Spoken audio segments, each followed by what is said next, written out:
second.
February 9th, 2023.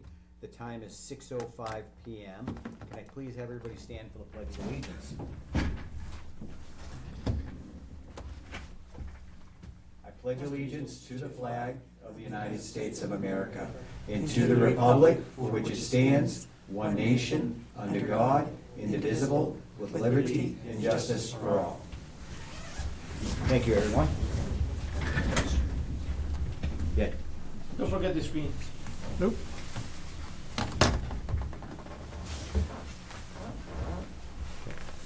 So everybody's aware, we're recording via Zoom.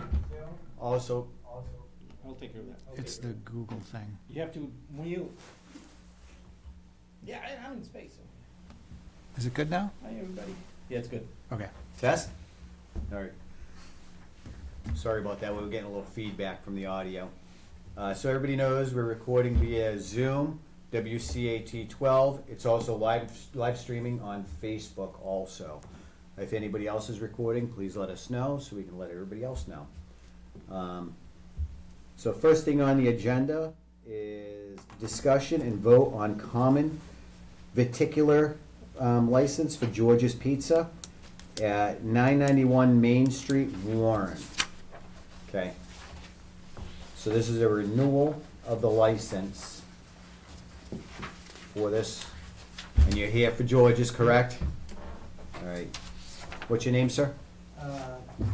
It's my nickname George, but the real name Abdel Messiah. Okay, thank The you. last And you're name- the owner of Yeah, George's Pizza? Okay. That's just so everybody else knows what's going on. Good pizza. That's good. Thank you, sir. So, with this, we have an issue at your site, okay? The Board of Health has been having some concerns Mhm. with the used oil barrels Mhm. that contained in the parking lot, the town's property, that are owned by you. Okay.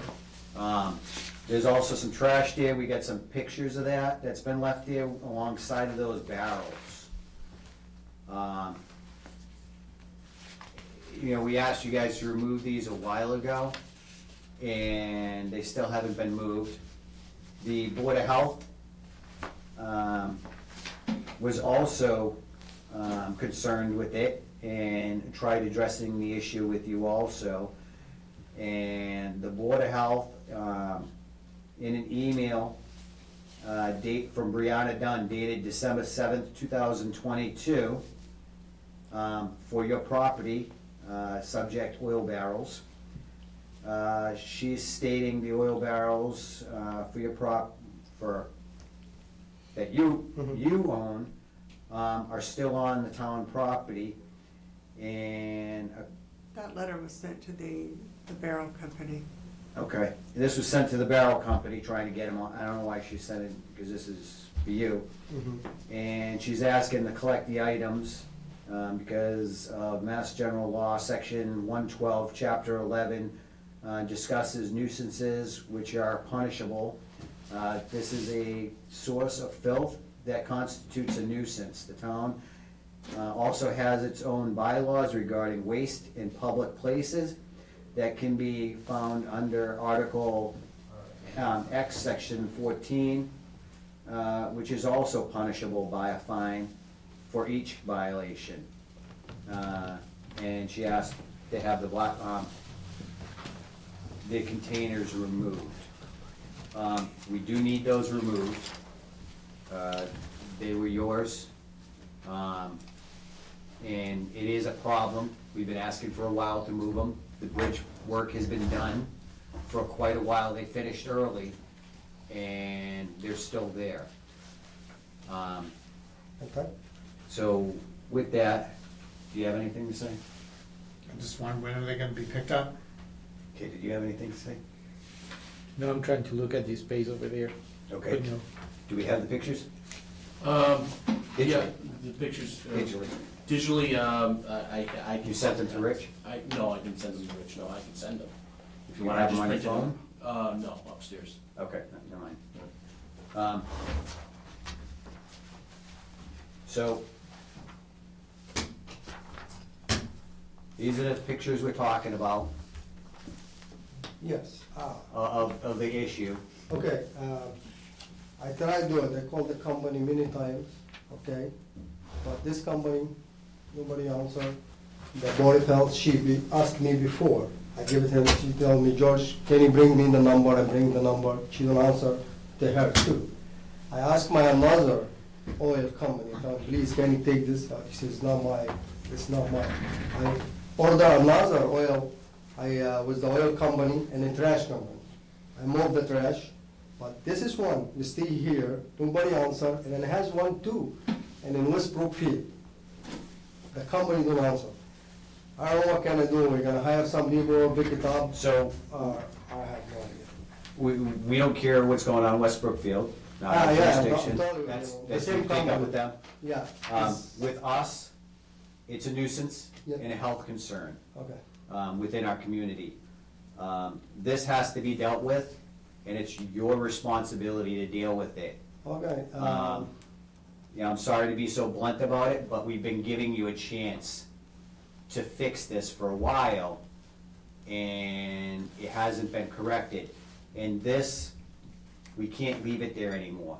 okay, So if you have to hire another cleanup crew or whoever to remove them, they need to be removed off of town property, okay. okay? I, We can't leave it there anymore, and we're not taking responsibility for it because it's not ours. yes, sir, but I'm just tell the Board of Health she is before, Mhm. because you can trust me, I give her the number. She called him, she called the company don't answer. She left a message, you don't answer. That's why, I don't know what can I do, I gonna hire some people are gonna pick it up or something like that, I can't do that. Call a different waste company that Okay. specializes in it, call around. All right, You could use Google, do searches, see if somebody will pick up this type of thing, because it is a waste. You can't just yeah, dump I moved it, the trash already. you but can't just, dump it somewhere, and you can't, Gotcha, okay, dump it down a drain or anything like Okay. that, because it has to be dealt with properly. okay. Um, How long you give me the chance, like a week or 2 weeks, you're gonna move it? So And we I can, have some people are gonna pick it up? do you have anything else to say? No, before we- no. So we can table this for 2 weeks. Okay, Okay, in 2 weeks, we're not gonna approve the license or anything else yet, okay, okay? So in 2 weeks, you come back to us, and if those are removed, this shouldn't be an issue, No. okay? But right now, this is an issue and they need to be removed. yeah, if you remove this, you're gonna give me the blue fertilizer, that's what he said. So, once you get them removed and take care of them properly, Okay, okay? give me weeks or 2 weeks to be all set. We'll give you 2 weeks, give you plenty of time, Perfect. and then we'll have you on the agenda again, Mhm. and you can tell us if they're gone or whatever, Yeah.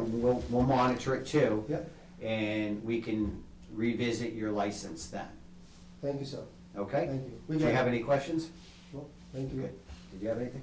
No, sir. Do you have anything? Okay, Mr. Farrar? So Karen's gonna reach out to you in 2 weeks to remind you to come back. You have to appear before the selectmen again in 2 weeks. Yes, 2 weeks to be done, all right, All maybe right. before, Hopefully before. I hope they do. If you can get it done before, Yeah, we might be before. able to get you on the agenda next week. Okay, Okay, if you can get it done before, but we'll give you 2 weeks yeah. to get it done. I try best they can before the 2 weeks will be done. Very good. All right, thank you very much, sir. Can go? Yes. It's up to you, you can stay or go. Yeah, it's dinner time. Oh, okay, yeah, understand. Thank you. You're welcome. Okay. All right, next thing on, we got that is, we'll just schedule it for 2 weeks. Yep. Follow Yep. up. All right, discussion and vote on liquor license for Pacasio, Yes. which we're tabling. Yes. Okay, so we'll table, well,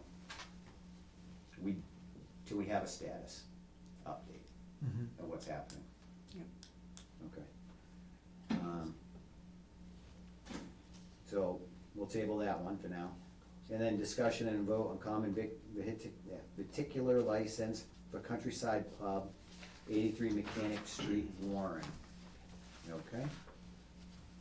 And that is number 3. Is anybody here for Countryside? Yep, right there. How you doing? Good, thanks. Did you want to introduce yourself? Come up and say something? Sure. You've been here before, I've been you here know. before, yeah. Yeah, so I'm Alicia Rowland, I'm the owner, and this is the last license that we're waiting on, so hopefully no issues. Board of Health was out there last week and did the inspection, Okay. and everything passed. Very good, very good. Good job. Board of Oh. Health did ask me if you had dropped off your inspection or your contract for pests. They are coming at 9 o'clock tomorrow morning, so I'll have that paperwork So at just that make time. sure. Yep, I had an appointment for Tuesday, actually, they didn't show up, I called another company, they're coming out at 9 o'clock tomorrow morning. Okay, so just drop that off at my office. Yes. Okay, Very thank good. you. All right, do you guys have any questions? No. Question? No, sir. Anything? Okay. Motion? Make a motion to grant the common vittler license for Countryside Pub at 83 Mechanic Street, Warren, Mass. Second, All in favor? Richi Hacker, aye. Derek Bellis, aye. David Dufresne, aye. The motion passes unanimously. The permit will be issued, and we'll sign it right now.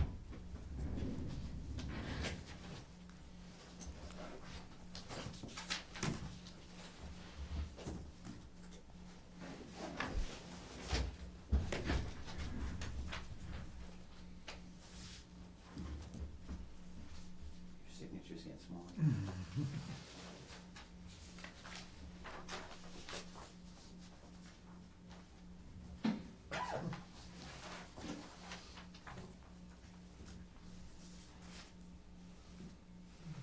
You know, I really like is going to all these places and search for this on the wall, look, our signatures there. Countryside Pub's awesome, so. Do be that. Thank you, sir. You are all set? All right, thank you very much. You gonna give her a copy? Pardon me? Giving it directly? You making a copy? I am. I'll be right back. Don't go anywhere yet. It's right there for you. Okay, I'll wait. All right.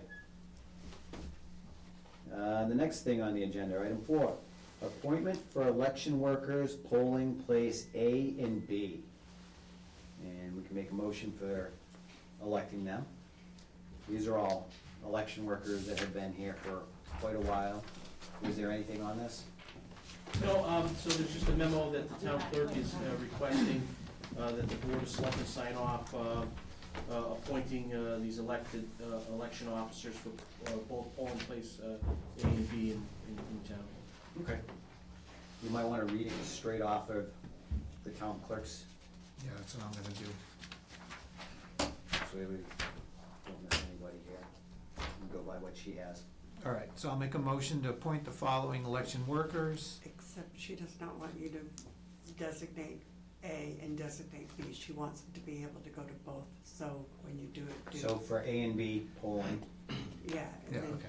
Okay, all names for A and B poll. okay.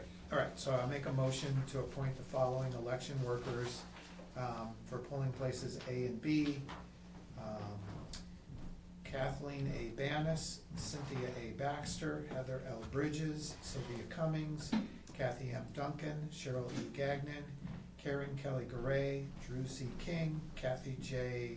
Krupsik, Barbara B. Larkin, Marianne Petruski, Tracy S. Mazer, Donna L. Pena, Carol Sanders Sauceville, Karen, did I say Karen or Carol Sanders Sauceville, Karen M. Wilk, Leona A. Robel, Linda L. Robel, Leo H. Aslin, Phyllis A. Dolina, Virginia M. Fleming, Linda Cumming, Patricia A. Morrison, Cunningham. Linda Cunningham, Patricia A. Morrison, Agnes E. Sablack, Beverly A. Solstice, Dorothy A. Witazik. Second, All in favor? Richi Hacker, aye. Derek Bellis, aye. David Dufresne, aye. The motion passes unanimously. All the poll workers are appointed. And do you have the official? All right.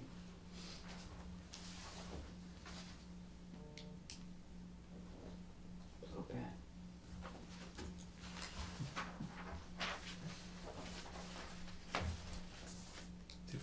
space, I can really go nuts. This is nice. I thought you were signing with a green pen. I seen the green thing on the back there, I'm like, oh my God. Him with his blue. Stylist. Always efficient. Thank you, sir. That's what a signature looks like. Which one? That, the blue one? Yeah.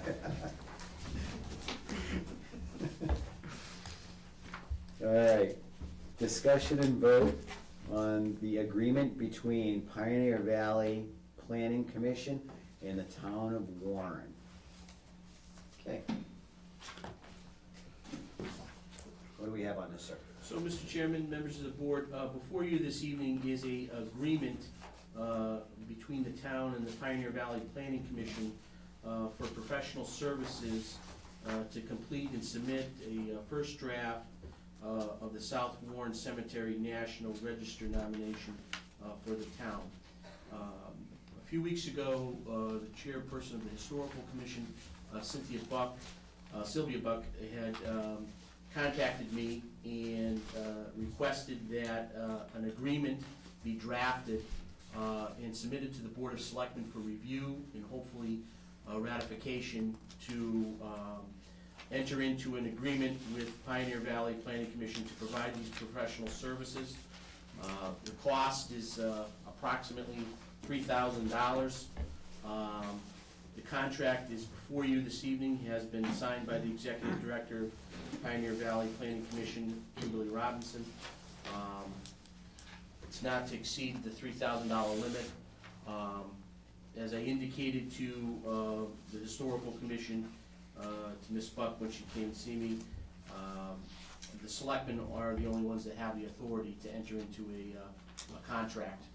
And so we made some modifications to the contract, and it's before you this evening for signature. They do have funds available in their budget to cover this expense. All right, and this is to research the cemeteries for historical significance? Yes, for the National Register. Very good. All right. Do you have any questions, sir? No. Do you have any questions? No. Okay. I think it's a great opportunity, research any history within our community, and be able to document that, especially in our cemeteries, so, you know, I support it. If you do a motion, well, do a motion to support, and authorize me to sign as the chairperson. All right, I'll make a On motion behalf to, of you. to accept the agreement between Pioneer Valley Planning Commission and the town of Warren on behalf of the South Warren Cemetery National Register nomination for the town. A second? And they have to authorize me to sign it And authorized to sign. And authorize To sign the the town chair on your behalf. to sign it. Because we're not all signing it, Okay. just me. Second? Okay, all in favor? Richi Hacker, aye. Derek Bailey's aye. David Dufresne, aye. The motion passes unanimously. You have the original?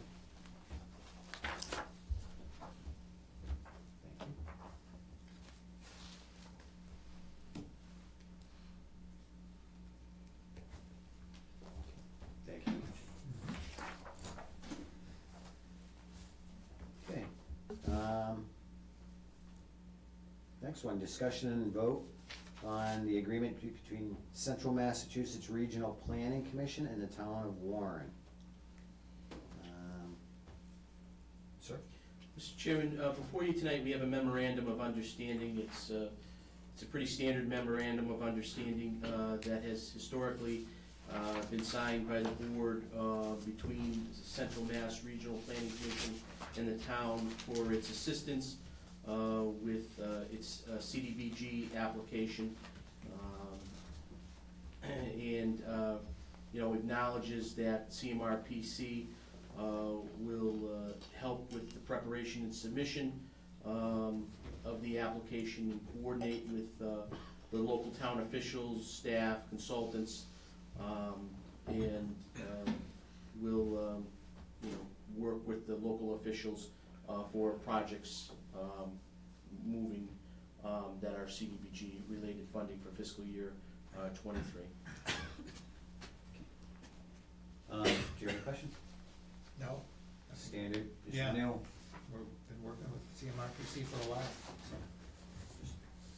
Standard thing, No questions. no questions? Okay, do a motion?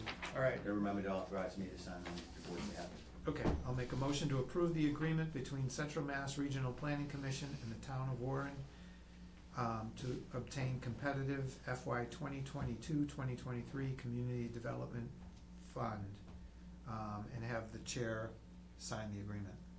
Second, All in favor? Rich Hacker, aye. Derek Bellis, aye. David Dufresne, aye. The motion passes unanimously.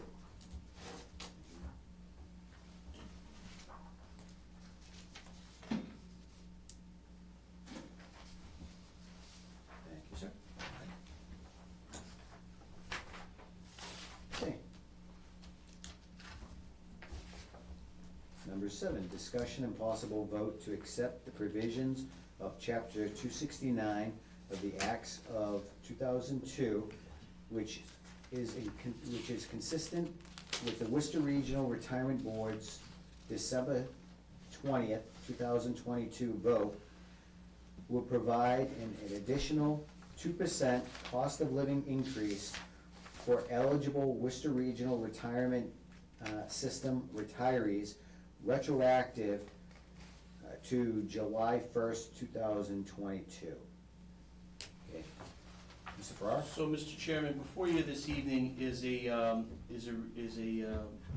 request to possibly either vote up or down an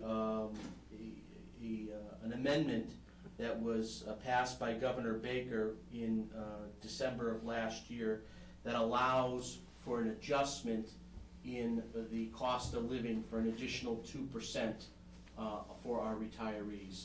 So currently, right now, there's a cost that's built in, an actuarial cost of 3%.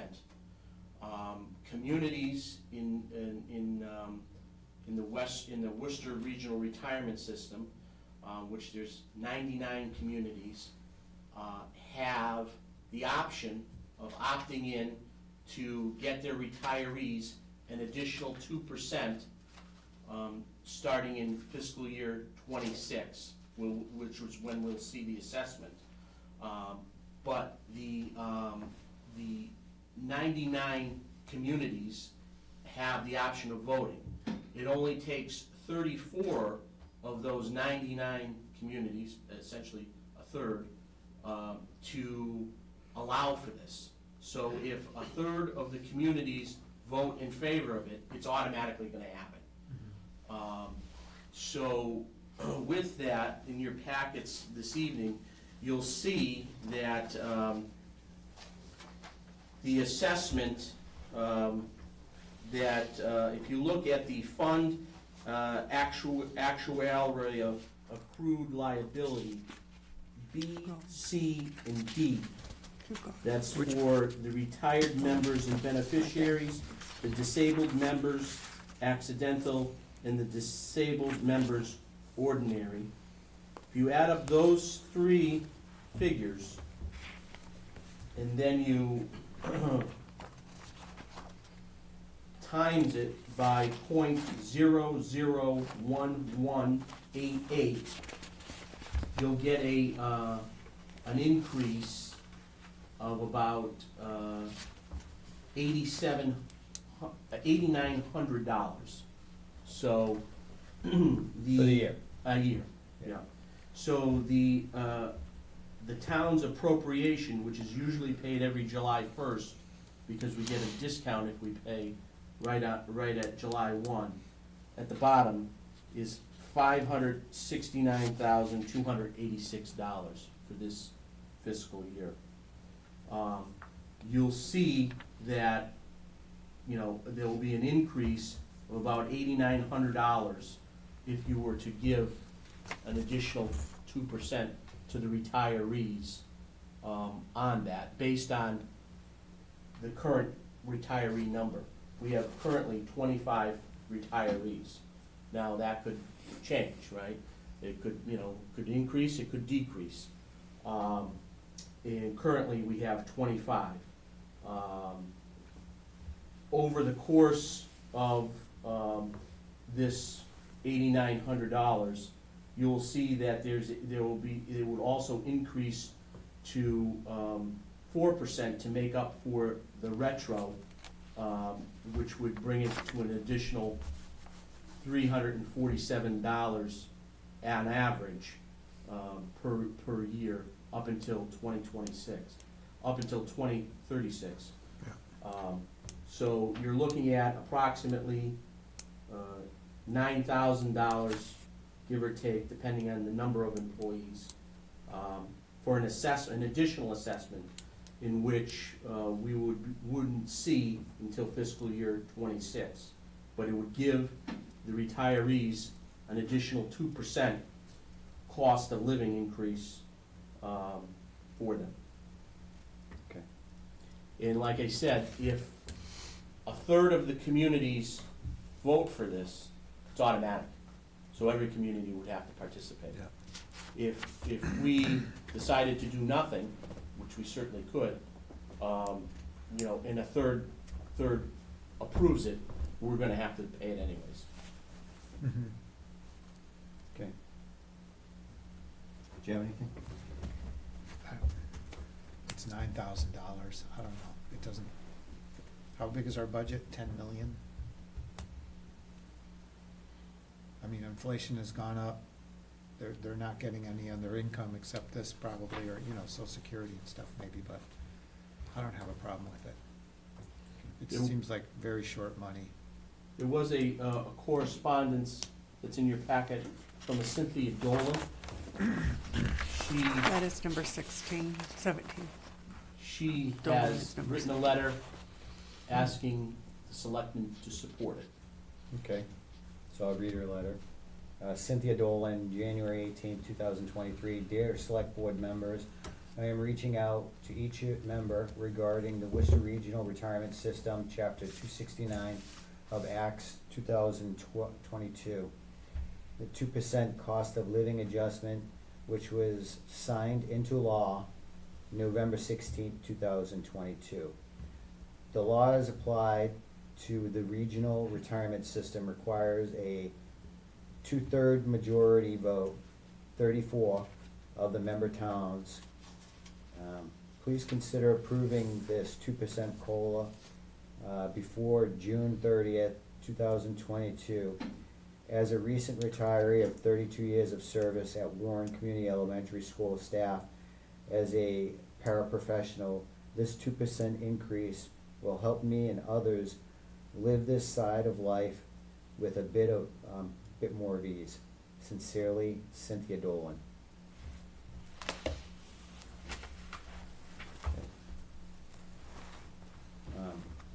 Do you have any?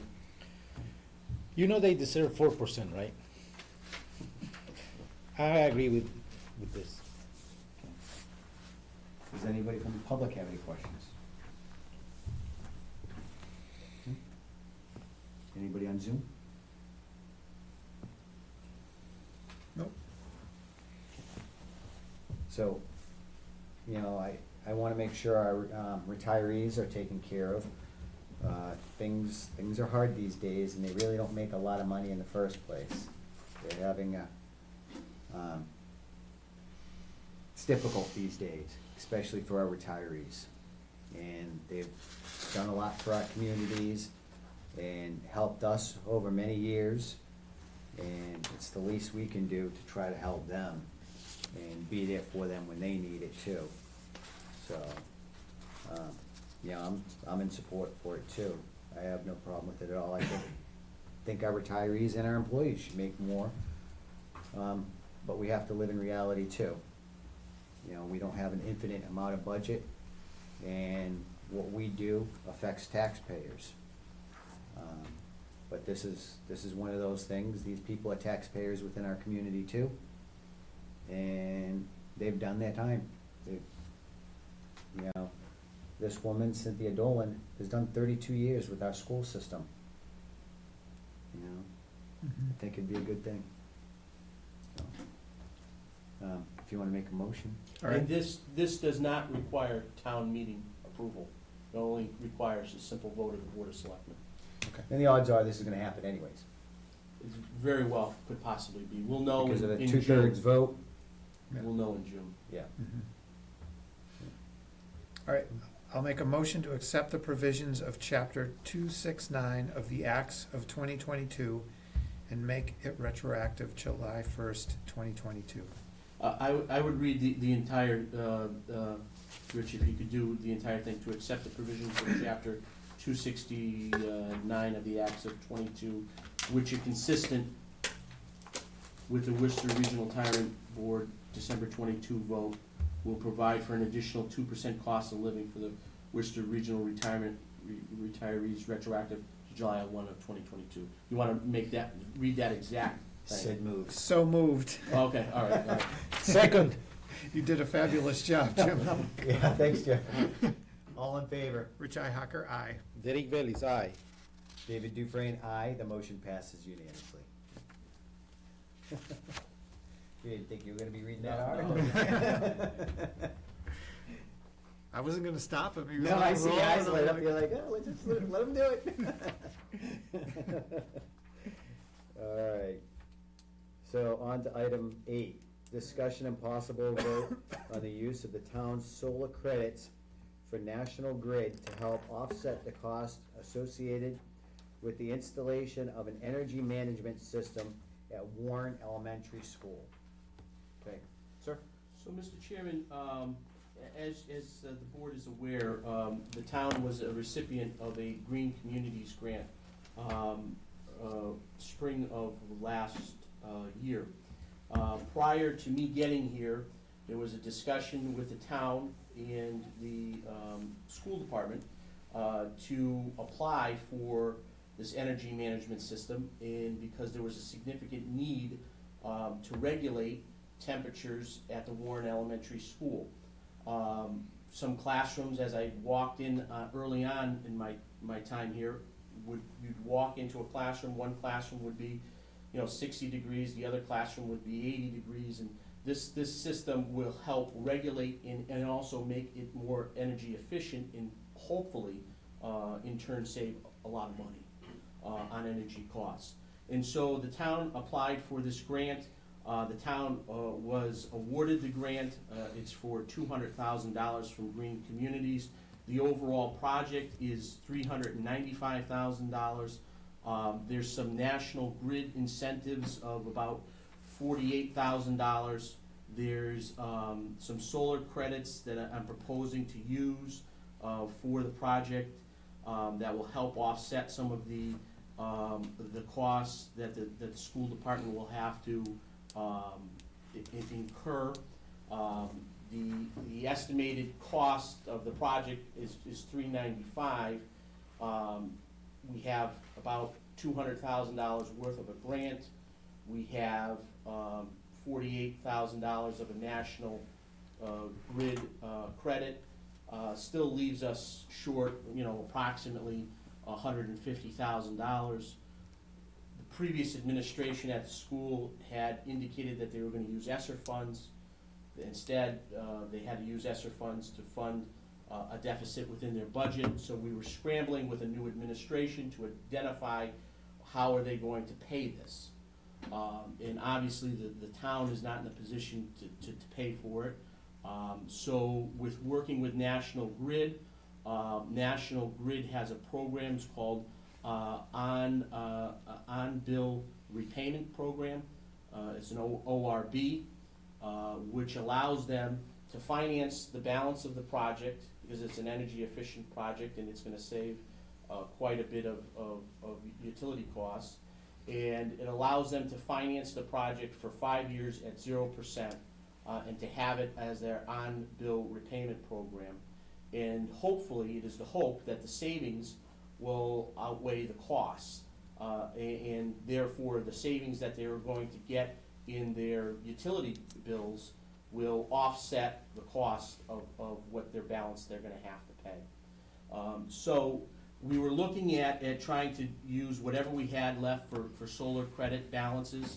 After an extensive and exhaustive search, we thought there was gonna be, between $20,000 to $25,000 worth of solar credits. We'll come to find out that the credit that we were seeing on the National Grid bill was because the town was overpaying the National Grid bill. And so we got that money back, which was about $18,000. We recently got that money back. And so the check has been brought back to the general fund, which then leaves a balance of about a little over $4,000 of solar credits. It's a little bit of a little bit of a bucket, but it gives them a little bit of some goodwill towards the school department to show that we can partner with them. You know, I'm hopeful that that we can continue this project. The on-bill repayment paperwork has been emailed out to the superintendent today. And once the school department reviews it, and if they sign off on it, then the state will then countersign our grant, and it will allow us to move forward. The state wants to ensure that the money, that there's money there to fund the project. So as long as we can work out the on-bill repayment program with National Grid, I don't see that the state saying no. And I think this project can move forward and can be completed.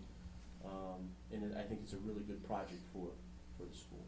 So ultimately, this project is to help the schools regulate the heat, to help lower the costs for, you know, heating the building. And overall, over a period of time, this is hopefully gonna reduce the costs of energy for them, which overall reduces the costs to the town. So I definitely support whatever we can give them, the credits. Wish we can give them more, wish we had more, but we only got like $4,000. Little over 4,000, yeah. Yeah. Because what it was showing on the bill was a over, you know, it was a credit, and everybody thought it was from solar. Well, come after doing many research and going back and forth, it was actually money that was overpaid on the bill. So we can't, you know, that's not they were originally, National Grid was saying it's solar credits. And then after further, you know, discovery, working with the town accountant's office and going through the bills, it shows that there were overpayments. So since there were overpayments, we demanded a check back. And so we got the check back, and so it only leaves us with a small left of solar credits. Of 4,000? Well, it's $3,785.36 for Warren PD has solar credits. There's one on the highway garage has a solar credit of $375.79, and then a pole on Main Street has a solar credit of $114.03. So if you add those up, it's a little over $4,000 worth of credits, which can be used for an energy efficient project. Cannot get money back, cannot get cash money back, or it will just be absorbed off of a bill moving forward. So those are the options. It can be used for an energy efficient project. I think the schools, from the letter that I received from Maureen, she had indicated that they were anticipating an onboard repayment of about $160,000. Will be far less than that. Will be, you know, less than $150,000. So it's a little bit less than what she anticipated. So, you know, but this is a little bit less, unfortunately, of what we have for actual true solar credits. Okay. Yeah, I think it's a good idea. Yeah. Doing what we can to help reduce the costs in the town overall and help reduce the costs in the school, where they could apply that money better somewhere else, towards education or something. I hate to see all our money going into trying to keep the building warm, you know? And if this could help, it's a no-brainer. What do you think? No brainer. Ditto, no brainer. All right. I know we have the new superintendent here. Did we announce that yet? Well, publicly it is, yeah. It's in the paper. I would like to thank the town for putting this grant forward. I know that we say that we're supporting the town, but as. Do you wanna come forward? Sure, but. Just say who you are. My So, name is Steve for the- Duff, I'm the principal of Quabog Regional Middle High School. First and foremost, I'd like to thank the town for applying for this grant and getting the money to support this program. As a taxpayer, I know we're supporting the schools, but we're also supporting the taxpayers in our community by offsetting the cost of electricity, which we've done several programs over the last 10 years with lighting and everything else, because we know that's a fixed cost, as we all know, as we go. And anything we can do to help offset the cost of any kind of cost that we have within our community is sincerely grateful. So we're grateful to the town. I know that when we first started budgeting this, that the proposal was $20,000 to $25,000 worth of solar credits. So the school department, even though the way that the grant was written, it was written for the town, it wasn't written in part with the school. It was for a project that the town owns the building, obviously. The school department did say that they would put some financial backing into this because we want to make sure that we're trying to be as economical as possible. We were banking, obviously, on the $20,000 to $24,000, whatever number that Jim came up with. And if we had that extra money, obviously it's gonna help offset the cost for everybody. So I guess that I would consider, if you got a check back for $18,000, whether we were planning on that being earmarked for this program or not, certainly would be helpful, because our ultimate goal is to drive down the cost for everybody, including myself, that is the taxpayer. So thank you, and thank you to the town for applying for the program. And I just wanna say, Principal Duff, congratulations, Superintendent Duff, Thank you. okay? Couldn't have made a better choice, and we're definitely lucky to have you. And I thank you appreciate very it. much for taking it up. Yep.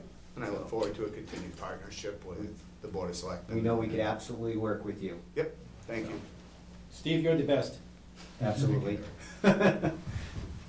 Yeah, anything? No, nothing to You add. want? Pylon. Pylon? I know he doesn't like that stuff, he doesn't want to, but he does a good job. Okay. I have a question for Steve. Yes, sir. Are you still gonna wait for the kids at the school? Different anymore? spots. Yep. He's so good in the morning. He stops the traffic for the kids to come down and cross the road every morning, even if it's 10 degrees.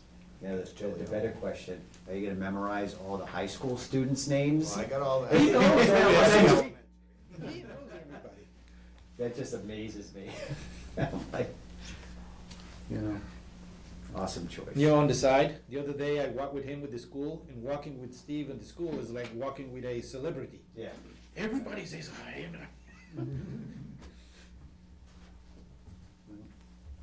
All right, do you guys have any questions about this and dedicating the solar credits? No. Nope, I think it's a good idea. I'm good. Okay, motion? Do we need an amount in this motion or just the motion? No, it's going to require a signature on the page there, Yeah, and then we can throw in the dollar amount, whenever you Yeah. figure it out. Okay. So I'll make a motion to approve using solar credits from National Grid to help offset the costs associated with the installation of an energy management system at the Warren Elementary School. Second, All in favor? Richi Hacker, aye. Derek Bailey's aye. David Dufresne, aye. The motion passes unanimously. And this is signed by the superintendent, right? the solar credits would be signed by the Board of Selectmen. Okay.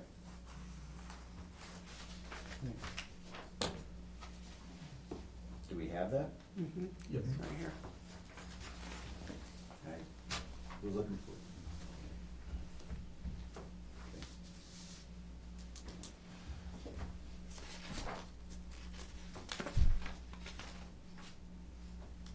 So are all of us signing and just me? You can just sign it, Mr. Chairman. You guys authorize me? Please. No? Yes? Yes. Okay. Sign. Please. All right.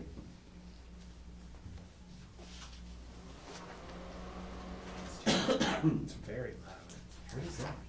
My heater. She wants the heat on. Energy, woman. We're trying to cut back I on don't this. have any.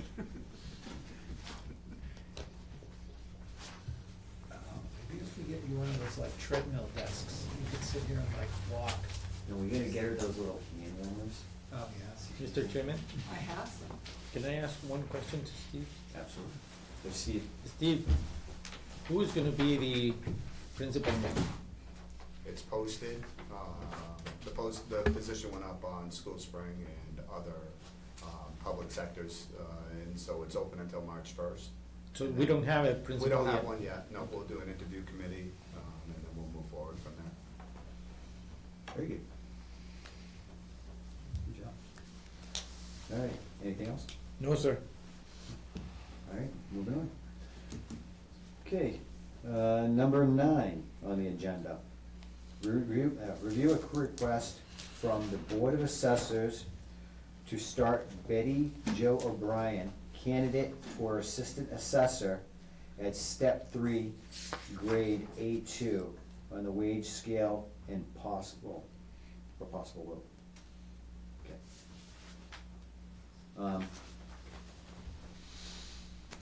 You're up, sir. I guess that's me, yes. Well, we finally came up with a good candidate, very smart, Board of Assessors. We came up with a good candidate for the office. I think she's gonna be a great member for the office, for the team, the building as well. She comes very highly recommended, she got an MBA, she lives in town, she fits all the qualifications. And at this pay grade, she's gonna be able to grow with the town, she's gonna be able to keep going up with her education, move along with the town, and that gives her room to grow with the town as well, too. Okay. And you support you're requesting the bump up on the pay scale because she has educational She has lots of experience. educational experience, she's very educated, she's been extremely outgoing, she's been more than willing to get education. We've been trying to set up things so if she does come aboard, which I believe she will, and they won't have a problem with that, and we have some training come along and things of that nature, she's more than willing to do it. She's very happy to take her education, of course, and she takes them seriously. So once again, I think she's gonna be a good fit for the office. And this would be in line with our policy based on education experience and stuff, starting at a higher level. She's got an MBA, Was it? MBA, so the Masters in Business Administration. Do you have any questions? No, looks like a good candidate, and I'm happy with the recommendation of the Board of Health. Do you have any questions? No, sir. Okay. Do you have anything, sir? Nope, her resume and education is in your packets for you guys to review, and it was a pleasure working with the Board of Assessors. Well, thank you very much, I appreciate it, once again, thank you, and I thank the board as well, thank you for helping us get these people, thank you. All right, do a motion? I'll make a motion to approve the Board of Assessors starting Betty Jo O'Brien at a Step 3, Grade A2 on the wage scale. Second, All in favor? Richi Hacker, aye. Derek Bailey's aye. David Dufresne, aye. The motion passes unanimously. Your request is approved. So you're all set, sir. All right, thank you once again, thank you, I appreciate it. All right. So, second page. Item 10, discussion and possible vote on the use of American Rescue Funds for a new Shepherd Building sign. Okay. Mr. Ferrari, you had a proposal Sure. on this. Mr. Shepherd, who's in the audience this evening, came and stopped by the office last week and brought together a proposal that he's been working on with him and his family. And I said that I thought it was a great idea, and I would bring it in front of the Board of Selectmen. I would defer to him to maybe talk about it some more. Well, it just. If you could just introduce yourself, sir? Sure. So everybody knows. My name's David Shepherd, I live on East Road. Obviously, my grandfather in the pictures there. We take great pride in the building, and that it's named after him, and just that the sign, I think, is 20 or 30 years old, off the top, 30 years old, I believe. And my wife and I have just been talking about how we think it should be updated. And we did get a proposal, and Mr. Ferrara offered to work with me on this project, and we just think it'd be a good idea. I also work part-time at the highway department, and Jeremy has offered the services for highway to install the sign, new sign post, build the new sign frame. The proposal for the sign only includes the 4x8 sign. Unfortunately, not in that proposal, there's also new lettering for the 2 doors, which I have offered to provide. It's included in the. It is? It's included in the. Okay, I didn't know which email that was, Yes, but it's included. whatever, I'm more than willing to, I don't, obviously that proposal doesn't include the wood for the sign, but I'm more than willing to build the sign with the highway department and have them, they're willing to install it Okay. and update it. And if the weather stays like it is, I think the project probably could be started fairly soon, because there's no frost in the ground. Very good. I'm just gonna show everybody what the sign looks like, the proposed sign, so everybody sees, because we don't have a digital. I don't have a digital. Okay, so this is what the sign looks like. A little more color, detailed, beautiful sign, I agree. Yeah, it looks You know, good. we need to It's a- have. It's we a need- PVC Yeah, 4x8 sheet, so it's, the sign out front is just plywood, and surprising that it lasted 30 years. no, I think it's a great idea. Is it double-sided? Yes. Yeah, okay, so, yeah. Yeah. What do you think? Yeah, I like it, I think it looks good. Well, first, I'm honored to have you here and talk about your grandfather. I'm sure he's very It's, proud. I grew up with him, so. And I think what you're doing is outstanding, and we appreciate it. I really like the idea of the sign. Absolutely. And I appreciate that you're supporting the family and keeping it going in the town. You're still here. I still, Yeah. 17, 15. Yeah. So, So it's amazing. Not to change the subject, but I lost my dad 2 years ago, and some donations were raised for the Warren Rural Improvement. And we have a new park bench that's currently stored at the highway barn. We're working, trying to figure out a place to put that. And it's a nice bench, and it's in memory of David and Ruth Shepherd, my mom and dad. And we're not quite sure where that's gonna go yet, but that was purchased by Warren Rural Improvement. Thank you Well, very if much. we do a redesign of the town common. We'll take Yeah. it in consideration. Well, that's gonna be a few years away. And Yeah, Well, we'll need a temporary. We can spot. think ahead and start with the bench. The bench was bought through MassCore, Okay. so it's in a beautiful bench. Very good. Yeah, they do a good job. So, and it's $1,500? $1,075. Oh, cheaper than I thought. Yeah. That's That's not bad at all. with this, the new stitching for the doors. Okay, all right. Pricey. I absolutely support this. We wanna make the town look nice, and it's definitely a great cause. I'm good. So I ask this often, Mhm. can we use like our building maintenance budget and keep the money in ARPA?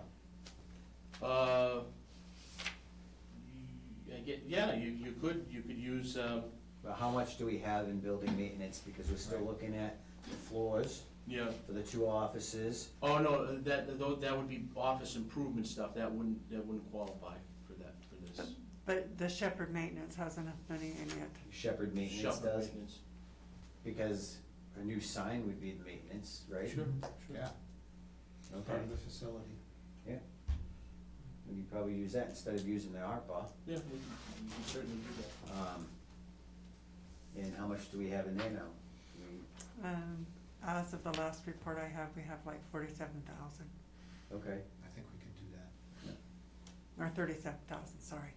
No, I thought it was closer in the 20s, I don't about think so. 27,000. But that's still, still, Yeah, it's $1,000. because we still have the funds Mhm. for doing the floors, doing the. That's a separate account, yeah. Yeah, and doing Mhm, the counter for Dawn, mhm. and a desk for Lori. and a desk for Lori.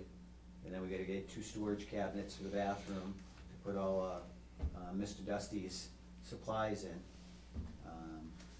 So yeah, let's use You okay? maintenance fund, yeah. Maintenance, okay. Where's the sign going? It's replacing Right out where the here. old one, right where the other one is. On this entrance? Yeah, yeah, because that one's kinda faded.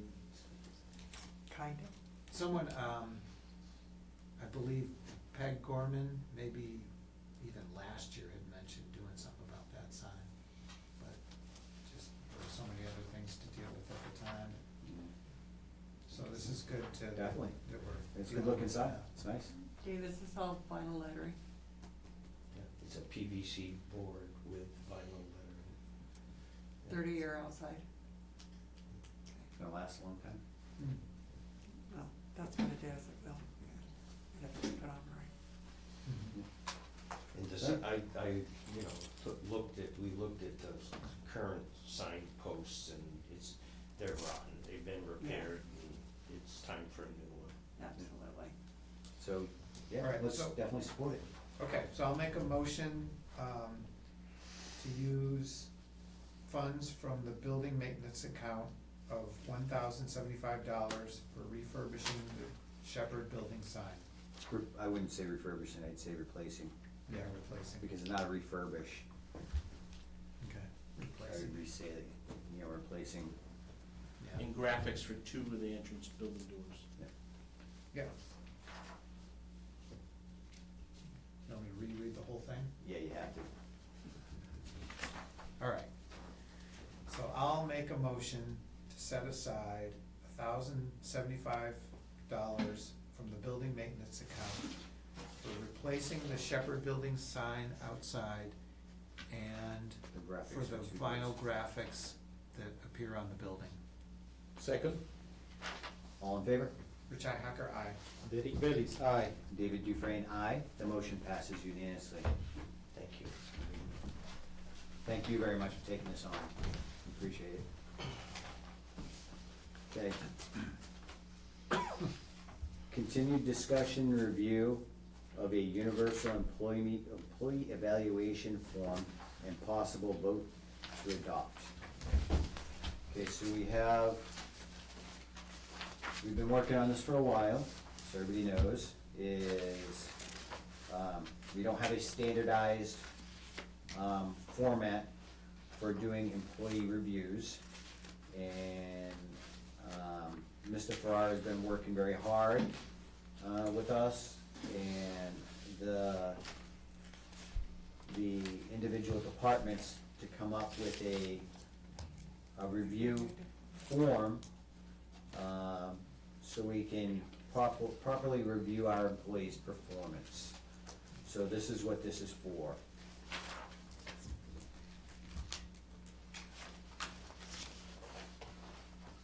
So there's 7 categories that, that staff would be rated on, for their performance. And their job-related expertise, their communication and customer service, their quality of work and productivity, their initiative, creativity, and problem-solving, their cooperation, teamwork, and leadership, their dependability and attendance, and if they supervise staff and staff development. So, out of those 7 categories, we were trying to, our last discussion was to come up with, if everybody, you know, it's a rating system, so you get 1 is unsatisfactory, all the way up to a 5, and then obviously is outstanding, and then there's not applicable, there's a couple not applicable if you don't supervise somebody, but the rating scale, which would be a 3-tiered system, so, you know, the top end, so if you got a 5 in all of the categories, the top end would be, you know, 35. Being the low end could be up to, you know, a 1 in all of the categories. And so you would have, you know, red being unsatisfactory, needs improvement. Success, you know, yellow could be successful and exceeds expectation, and then green is like outstanding, means good to go. So if we did like a, you know, if you wanted to take all of the, if you add up all of the numbers, it will give you a scale, and if you fall within that scale, you know, it depends on where you're at. Either you're at, you know, red, which would be, you know, like a stop, needs to be stopped and needs expected improvement right away. Yellow, cautionary, to green, good to go, outstanding. And it's a scale, so, you know, even if you got like a 26 or 25, you're still in the outstanding category, versus, you know, a yellow, where you could be in a section where you need some improvement, in the middle. The scale, is just a draft. It's trying to help identify, instead of just picking a numeric number in scaling it, so that if somebody was to receive a 2 or a 3, it wouldn't throw off the entire rating of the rating evaluation. Okay, so the two you have, Mr. Farrar gave me a quick draft and asked me to design a scale thing. So I designed this one thinking that what we do is whatever, like if it's job performance and you got a 5, you could write in the job performance. So you would write that in. If you got on leadership, if you got an 18 or 19, you'd write it over there. And that way you could see where your performance was. He liked this one where you would just add it, you just make a tick mark in wherever you were. Okay. Yeah, I don't understand either. I don't know this, yeah, I'm not following. Because this either one goes of them. from like 1 to 15. Well, no, that was when I thought that he just made a mistake and I could go up to 45, and then he informed me I could only go up to 35. So I had to go back to my numbering. So ignore the numbering. But what would you fill in for like 1, 2, 3, 4, 5? So if you are doing the rating system, for example, if you were, let's say you were rating on someone on evaluation on job-related performance. And let's say that on attendance, they were always late. So on your attendance, you gave them, we'll say a 13. So then you would write on this, attendance, a 13. And then let's say that leadership, they were excellent leadership, so you gave them a 20. So then you would write, on the 20 line, you would write leadership. How, And then, How when do you you- got all done, you add them all up, right? Am I explaining So- this right? because how do you So- get a 13 from anything? No, Seven. it's not, you know, the rating system is only 1 to 5. Right, that's why I don't understand. Yeah, that. so- Well, then why do we have 1 through 35? Yeah, that's what I'm not following. The That's why I object wasn't was, following either. yeah, the object was that there's 7 categories. Oh, so 1 through 5 times 7 is 35. Right, So you got this all is that. for your total, this isn't for. Correct, the overall rating. Yeah. All right, now I got So it. you can have a maximum of, you have a maximum of 35 and a minimum of 7. Right, Well, actually, minimum of 6, because one's A non-applicable, supervisory. yeah. So with that, potentially a supervisor can get more points and has an advantage over a non-supervisor in the rating system. Well, yeah, in that category, because that category wouldn't apply to somebody who's not a supervisor. So the top No, for but that if you go person, into the category, see, yeah, but you would knock down each of these, so it would be like 24 to 34 would be outstanding. Right, 13 to 23 would be successful, right, and 1 to 12. but right. You'd it's have to take one easier for a supervisor to get an outstanding. No, because you're gonna eliminate. No, because you're giving them an added opportunity to get more points. Yeah, but for non-supervisors, the scale reduces. So their outstanding is a different number. So they can only get the top outstanding would only be 30 points instead of 35. Well, 34. But that's not what it Because it's says. worth five. Ultimately, what I'm saying is, it's gonna be more difficult for an employee to get the outstanding than it is a supervisor, because a supervisor automatically has an advantage of gaining 5 points on there. If they get an outstanding, they can go up higher, so it's easier for them to go, where a non-supervisory doesn't have that. Yep. Because if you're going through 6 categories, ultimately the 6 categories will give them an opportunity to get 30 points. Yeah, but you'd get rid of this category for non-supervisory. So that their whole scale would shift down. A So regular instead of having a employee. 35, they would have a 30. Right. Right. So my thing is the outstanding goes 25 to 35 For for supervisors, supervisors. So, you'd have to add a different scale for, We could add a different yeah, scale. and that's what I'm trying to say, is Sure. because the supervisors are having an advantage to get more points, because they have an additional category Right. on there. But they could also, on the flip side, get, be lower rated too, right? No. Because they, even though they may have No, a because potential. they still have an of opportunity of gaining at least one more point. At least one more point, yeah. So instead of getting 6 points minimum, they can get 7 points minimum, Mhm. which helps them. Mhm. So we're gonna have to look at that to make it more fair, because we added that supervisory category Mhm. for the employees to get that. yeah, so this would be the So I would supervisory. add in there supervisor, Yeah, we non-supervisor can do that for different, for scale. the scale. And then, Yeah, non-supervisory. we wanna keep it, so everybody has an equal chance Yeah, to do it. Okay, and we can add that in. I think that's a good, right. a good thing. Probably 1 to 8.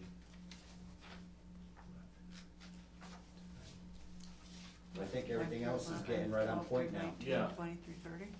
Well, if you take Gives 5 us off of opportunity. everything, it's 9 to 19. We'll redo the scale and get it back to you 20. Okay, for the next meeting. cool. So if we could All right, we'll table it. Yeah, So we'll table it to the next Thursday. Sure. To Okay, give you enough time? yeah.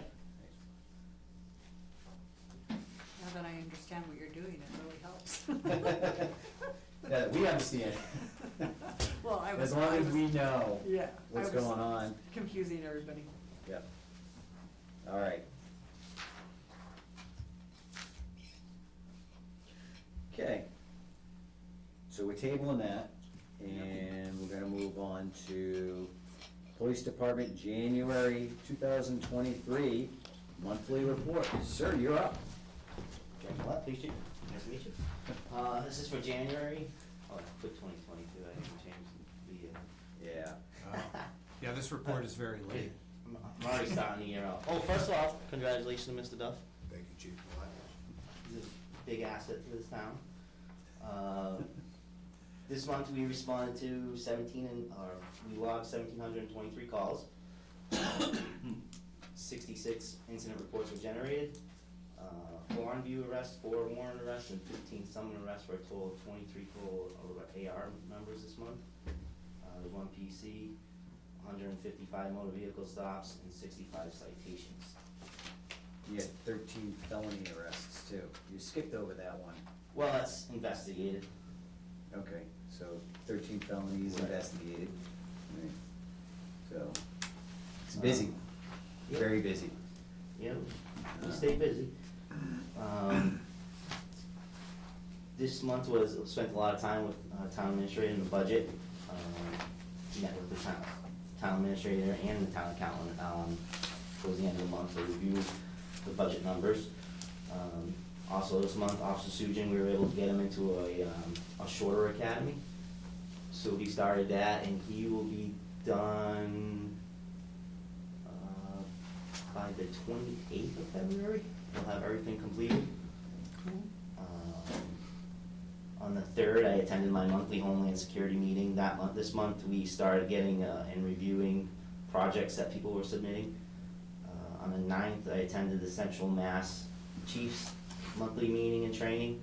We were trained this month by the Worcester DA's office, as well as we heard from the Mass 911 in regards to upcoming changes in what the state's requiring from dispatch centers. The 25th and 26th, Lieutenant Early Officer Merkel and I, we attended the training for the new Milo machine. So now that is up and running. It's actually, the room's being painted also right now by the courts. They sent some people down to paint it for us, so thank you to them, that was very nice. It's gonna be very dark in there. I don't know if you saw the color yet. Black, yeah. It's Have dark. you been up in there yet? Have I? Oh, yeah. Yeah. Yep. Just got one more wall to do? I gotta do the trim. Mr. Dusty and I are gonna finish the trimming and finish the rolling, but there's only one guy that did it all today, the rest of it today, or Yeah. was trying to finish the rest of it today. But that was a big help by them, sending the people to paint that. And then on the 31st, I attended the legal updates. It's a requirement by the state and MPTC and Post. We have to do that every year. So mine was on the 31st of this year, this one. Very good. Very busy, chief. You're doing a good job. Thank you. Any questions?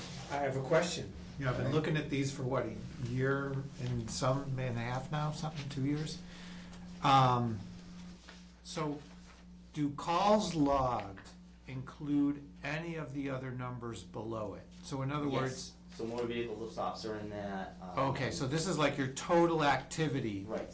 Okay, 1,700, okay, all right.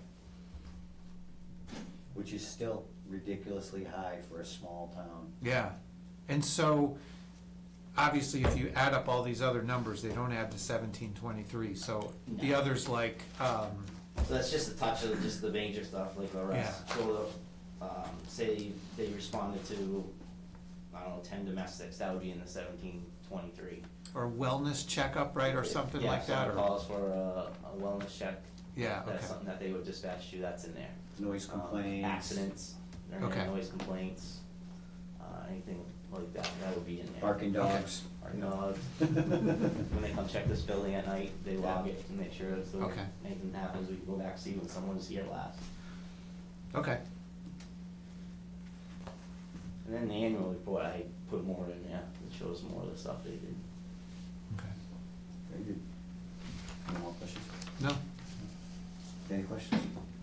No, not really. I do have a lot of respect for the police department. Thank you very much for doing what you do and keep us safe. And going to Rich's observation, it's like 2.5 calls every hour for 24/7 service. So it's good. It's a lot. Keep 'em busy. Thank you very much, Chief. And if you ever Thank you. listen to the radio, You'll hear it. you'll hear them. Is there an app for that? yeah. There actually Oh, is. yeah. There is. Okay, I want it. There's an app, and, Do I need a hand license? nope. It's public information. Okay, You need a big antenna for your phone, though, it's about 40 feet high. Yeah. I can find my drone. Yeah, right. Escúchale esa antena. They're always busy. All right. Thank you very much, Chief, for that. No problem, thank you. Where's Adam? He was, actually, the state police came by today with the bomb squad. They were, not me Excuse me? wrong, they were using the Wrights Mill facility for training. Okay. And what they were doing is they were trying to, all the candidates that wanted to become bomb squad, they were going through a bunch of rigorous events so they could pick who was gonna move on. So he was there. I know at about 6 o'clock, they still had one person that they were running through this event. Okay. He said he was gonna be late, but probably by the time it was finished and they're picking up, he's probably maybe still there or just leaving. All right. Do we mark him as absent or excused then? He's not excused. Yeah, I'd put He's absent. no excuse. Mark him as absent. Truant, yeah, I like that. What was that? Truant. Truant, yeah, Let's send the cops out to find him. yeah, I think so. Well, needs a note from his doctor or something. It's not on the agenda. No, no. He you're should right. still be here, though, that's no excuse. I agree. You You well, guys are ruthless. you did get a fill-in for your chair. So, is this gonna be a thing now? Is this gonna be, like, anytime Adam's gone, we have the superintendent here? Depends on how long your meetings go. Oh, we're finishing up here soon, so, Yeah, looks like. depends on how quick Rich can read through all these vendors and bills. I know, this is a lot. So, These are large. you're up, sir. Large Warrants and bills. All right, I'll make a motion to pay the following warrants. Number 68 payroll, $46,119.86. Number 69 vendor, $121,983.05. Number 70 payroll, $56,494.28. 71 vendor, $54,215.63. Number 72 payroll, $54,666.86. Number 73 vendor, $102,950.22. Number 74 payroll, $47,679.58. That's warrants. Second, All in favor? Rich Hacker, aye. Derek Bellis, aye. David Dufresne, aye. The motion's passed unanimously. Make a motion. So, yeah. I promise I would, it's only water. Yeah, we could tell. I'll make a motion to pay the following bills. Karen Dusty postage, $7.85. Constable James Dusty, $15. Turley Publication, $118.94. Northeast IT, $2,200. WB Mason, $224.23. Merrick O'Connell, $8,158.52. KP Law, $3,280.66. Modern Pest Services for the Town Hall, $100. Kelco Products, $197.50. Easy True Value, not Tur Value, Sorry. $143.07. Paul Shepherdson Electric, $675. That's Rico. Mm-hmm. Rico Products, $175.08. Verizon, $146.82. National Grid, $12,716.93. Marlin Leasing Corp., $1,107.23. Comcast, $20.30. Second, All in favor? Rich Hacker, aye. Derek Bellis, aye. David Dufresne, aye. The motion's passed unanimously. Mr. Dusty, was he able to actually serve her in hand? He The did papers? not actually serve her in hand. He went there like 5 or 6 times and never caught her. Okay, So I mailed it also certified signed receipt. okay. So what's this for? The dog hearing. Oh, The okay. dog here and serving those papers. Yeah. Okay. So we did it both ways. Did she get the certified? I haven't got an answer back yet. I should have it in the mail Well, probably she was tomorrow. very well aware it was coming, so. Okay. Police department got a copy, correct? Yes. Have there been any incidents since? And every time that he's gone there, the dog has been in the house. Okay. Jim? Yeah. Oh, The constable. yeah. okay. Okay. Very good. All right, so minutes. All right, I'll make a motion to accept the minutes for the following dates, December 1st, 8th, 15th, and 22nd. Second, All in favor? Rich Hacker, aye. Derek Bellis, aye. David Dufresne, aye. The motion passes unanimously for the December 8th, 1st, 8th, 15th, and the 22nd. Okay. Town administrator report. You're up, sir. Thank you, Mr. Chairman. So from our last meeting, I want to report on a couple matters that we've been working on, I've been working on. One is, I've been working with CMRPC on our One Stop for Growth submission, expressions of interest for fiscal year '24. They were due last Friday. It was submitted in time. Our expressions of interest include the Otis Street Improvement Project, which that particular project, there is already a funding that was done previous as part of a multi-year improvement initiative to upgrade the infrastructure several residential streets in Warren Center using grant funds. This will tie in with the school, Prospect and Quabog and Lombard Street, Richardson and Moore Avenue projects. This Otis Street was, the design has already been done by Weston and Sampson. So we have a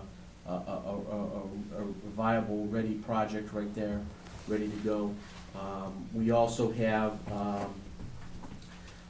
another project that that was talked about is Pulaski Street, which is doing some improvements on Pulaski Street for infrastructure, to get some engineering development design plans and specifications for future improvement. This will correspond with our Economic Development Administration grant, our EDA grant that the town received.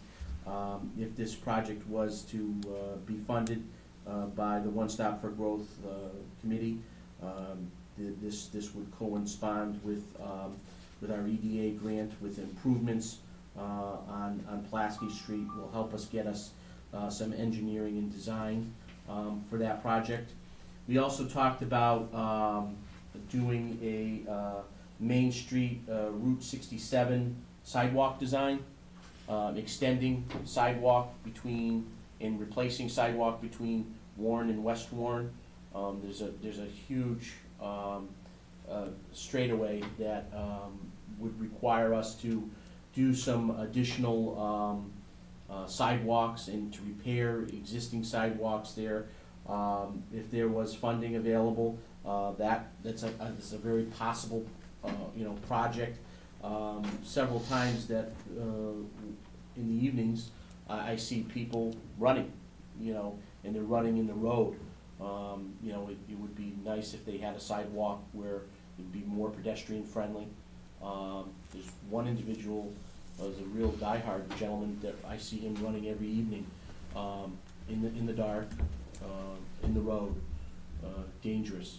So, if this was to get done, we would be able to get some funding for some sidewalks.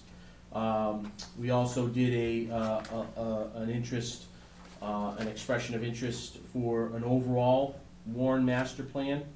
CMRPC is very interested in helping the town with something like this. The last one was done in 2006. Our EDA is going to coincide with a request of this nature. But CMRPC is really looking to do one for the town and update the one that's currently in the town. So those 4 projects are just expressions of interest. Doesn't necessarily mean that that the town has to move forward with them, but it's something that we've estimated what the costs are, what it would require us to do.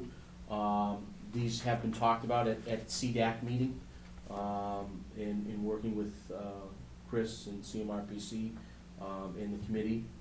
Those expressions of interest were submitted, so we'll see if there's, the town can submit up to 5, we submitted 4 expressions of interest, to see if there's any interest from the state to fund any of these projects.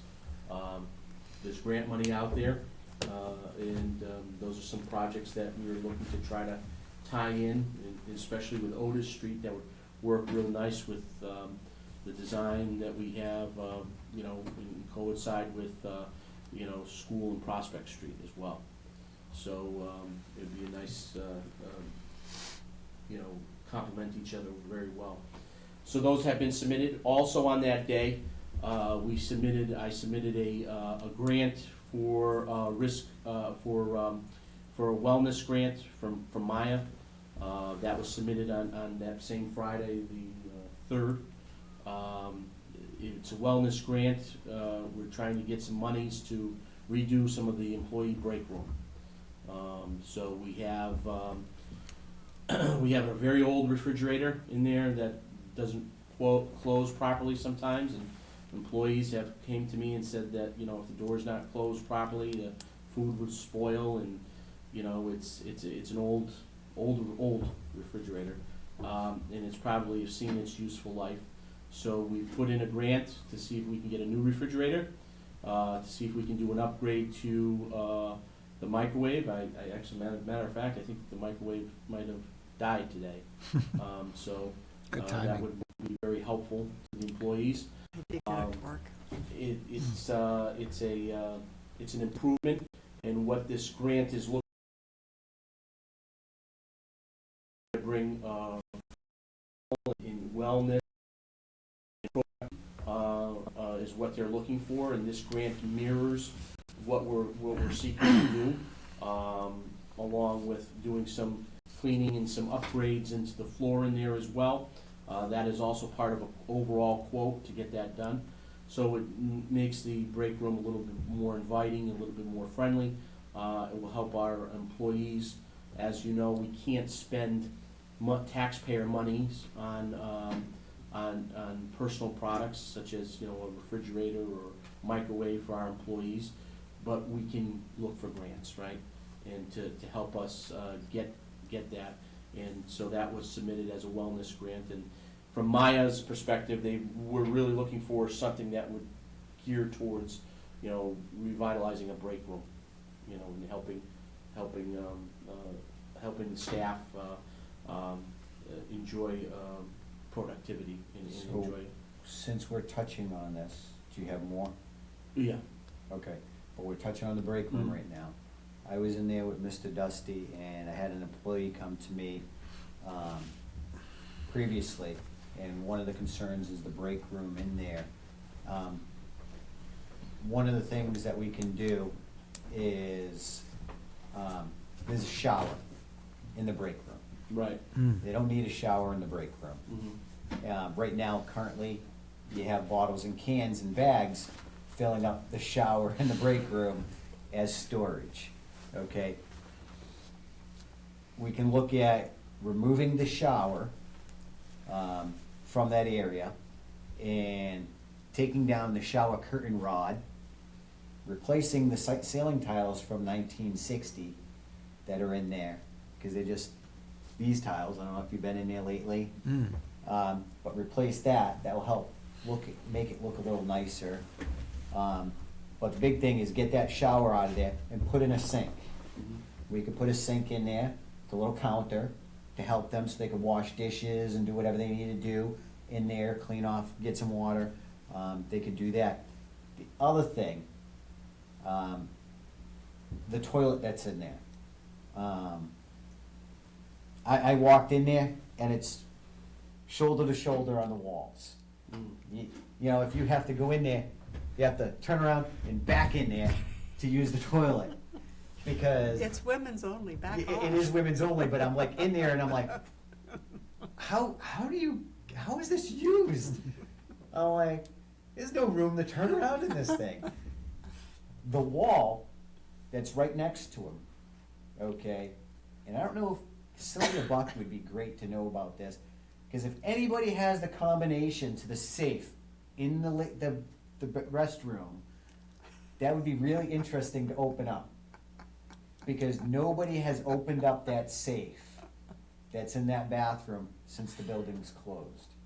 Nobody knows what's in it. Nobody knows You the don't know the combination combo? You don't have the combo? I don't have the combo. to save. So it'd be really interesting to get the combination to that safe, and maybe we can open it up in a town meeting or whatever, and show people, like a time capsule We're thing. going to So- open this. Are you familiar with the safe? No, but I did go to elementary school here. Yeah. And two of the women that I met in there one was Roland Blake's wife, Maureen. She might know it. She worked as secretary in the office, and I believe, and I apologize, I don't know her first name, but Mrs. Bednars, who lives on Curtis Street, I believe, I could be mistaken on her, but I believe she worked in that office. Okay. So that would have been late sixties. Yeah, that would be really interesting. Unfortunately, I am that old, so. Or it'd be, I know goes back many years to remember a safe number, but you just never know what somebody might. I opened it up 1,000 times, absolutely, I know that, it's my date of birth, you know, and maybe we can get it open. But that safe, it's a circle safe, and it's in the wall right next to the toilet. Very strange. But the point is we could probably, if we can open up that safe, see what's in it, maybe there's nothing in it, maybe it turns out to be like Al Capone's vault with Geraldo, We'll and, get- you know, we have this big reveal and it's dust in there. We'll get Travis down there with the camera. Yeah. But it'd be interesting to see what's in there. There might be something from history in there. Or it could be full of money. I don't know, you know, but whatever's in there. But get that removed and we can, it seems like that wall that's in there, the only purpose is it hold that safe between the toilet, between the two walls. Because literally it's a bump out and a safe. And then it goes back in and the rest is the bathroom. So it's strange how that bump out is there. Maybe we could probe the wall to see if there's anything in there, and if it's an open space, take that bump out. Because if its purpose is just to hold that safe, I don't see a need of a safe in the ladies' room. Right. You know, we can open that up, open some more space up, get rid of, you know, that shower that's probably hasn't been used since the school closed. And, you know, put a sink in there, something that they can use, and sand the floor. Because that floor is pretty beat too. You know, we could probably get them, when they come in to do one of the other offices, that's a small room, so maybe a little more, and we can include that in there. But, if we can really look at that and get that done, and that would be perfect if we can get the grant too, and replace some of the appliances in there too, because then they would have a nice clean up, you know, break room, and that stuff in there. Do you So- think this kind of work would qualify for that grant? No, because we're limited to $5,000 for that grant. So, Okay. the request that we put in was right around the $2,000 mark. I'll take the sledgehammer to the wall. The other thing, do you guys really feel like you need to have that wall, the No. petition between? Cause maybe we can move that petition too and open it up so it's one big room, and that would allow the light to come through a little better too.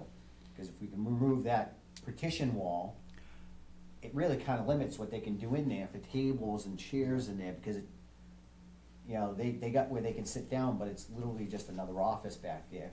Probably was an exam room. Yeah, what was that room Back- originally? I don't remember. Hmm. There had to be, I remember there was there was an office on that side of the building. That would be the only really small office, isn't there, on that side? The other ones are classrooms, Yeah. so I would assume that's where the secretary nurse. was and. Yeah, I don't know if you go in, we can go in there and look Yeah. later, but it's kinda weird because there's like almost like a shower curtain rail going around, but it goes around the shower, which has shower door and everything, but then it goes kinda into the bathroom, which is, Oh, maybe like a privacy area or it looks like something, it's, right? you may You have can done change. for privacy or something like Yeah. that, but it's too small. Mm. Because of the way it closes it in, it's just awkward. You know, me and Jim are looking at it like, well, it really doesn't do anything, so that can come down. Does anybody use the bathroom in there? Oh, yes. Oh, yeah. Oh, really? Okay. Oh, yes. Women. It is probably the most used restroom in this. Really? All of them use it, yeah. Oh, You okay. can't use it, you're not allowed. No, They have a sign up there, ladies only. Yep. We don't like the seat up. Well, to be honest, if you'd be sitting in there, you'd be like this. Yeah. No, but most of the ladies on that side of the building use Use that that. room, Huh, okay. just because it's closer. Be nice to get it cleaned up. Yeah. But you know, you were talking about taking that wall down. I do know that some people go in there and eat their lunch and like that door closed so nobody's yakking at them. They're trying to Okay. relax. Well, feel it out. See if they want the wall down or up. Mhm. See what people prefer. Because if you take it down, it's gonna give them more room, especially if you get rid of that shower. You can kind of get a better refrigerator and stuff and make it more of a open concept room, break room. But There's a- people like going in there and just shutting the door and leave me alone. There's a kitchen sink over at Highway that I took out when we moved the office back up front. That's just sitting there. Yeah, but is it good? Like, It's a decent kitchen sink, it's stainless steel. okay. Could be something, eh? But we can get like a little vanity or something. Sure. Right? They didn't put it in the ladies' room, right? I don't go in the ladies' room, I'm not sure where it is. Come on, what are you trying to say now? Well, I know a couple of the guys over there go in the ladies' room because it's cleaner than the men's room over there. So they're responsible for dirtying the ladies' room now. Uh-huh. All right, okay, so continue on, I'm sorry. Yeah, no problem. So we're gonna look into, doing those upgrades, and hopefully, we'll be knowing on the grant within the next couple of weeks to see where we stand with that, but that was submitted. This past week, I also had met with, Maya, Joanne, our rep from Maya, with regards to our insurance to try to gauge, I know we heard at the convention what the increases were gonna be. So I wanted to sit down with her to talk about a budgetary number for our general liability coverage and for our workers' comp coverage, along with injured on duty, coverage. So, you know, it looks like we're gonna see a decrease, in general liability, for a budgetary number. We will see, an increase, a slight increase, with, workers' comp and with, injured on duty, not because we have additional claims, it's because everybody has been absorbing an increase, for workers' comp and injured on duty, across the Commonwealth. So there is gonna be an increase in that, but it will hopefully offset the increase, it will hopefully be offset by the decrease in the general liability insurance. Next Friday, we have CBIZ Valuation Group, who's been contracted with Maya to come out and do an inspection of town-owned property, so I'll be going out with them to do an inspection of our properties. I've also invited our maintenance, Jim Dusty, to come along as well, to do a tour of these properties, and also the building commissioner as well. So we're doing all of this in anticipation of reports that are coming back from this evaluation group that will be submitted to our insurance provider and our insurance carrier. So we'll be doing that next Friday at 10:30. We also have this coming up week, we've gotten a response from Senator Elizabeth Warren's office. Her regional and district representative, Chris Gona, is going to be coming out to town on the 14th and meeting with me at 10 a.m. to discuss the bridge situation in CSX Rail. We're very hopeful that the senator and her reps can address these issues and bring these issues forward to CSX. Also on the 15th of next week, I'm meeting with Carrie Sawal, who was very helpful in our EDA grant, and I'm going to be meeting with her to go over a rough draft of our RFP that will be presented to you very shortly, and just to get her input and some ideas as well. So we do have that planned. We also are going to be doing next week meeting with conservation on our park grant. We have a park grant that was awarded to the town.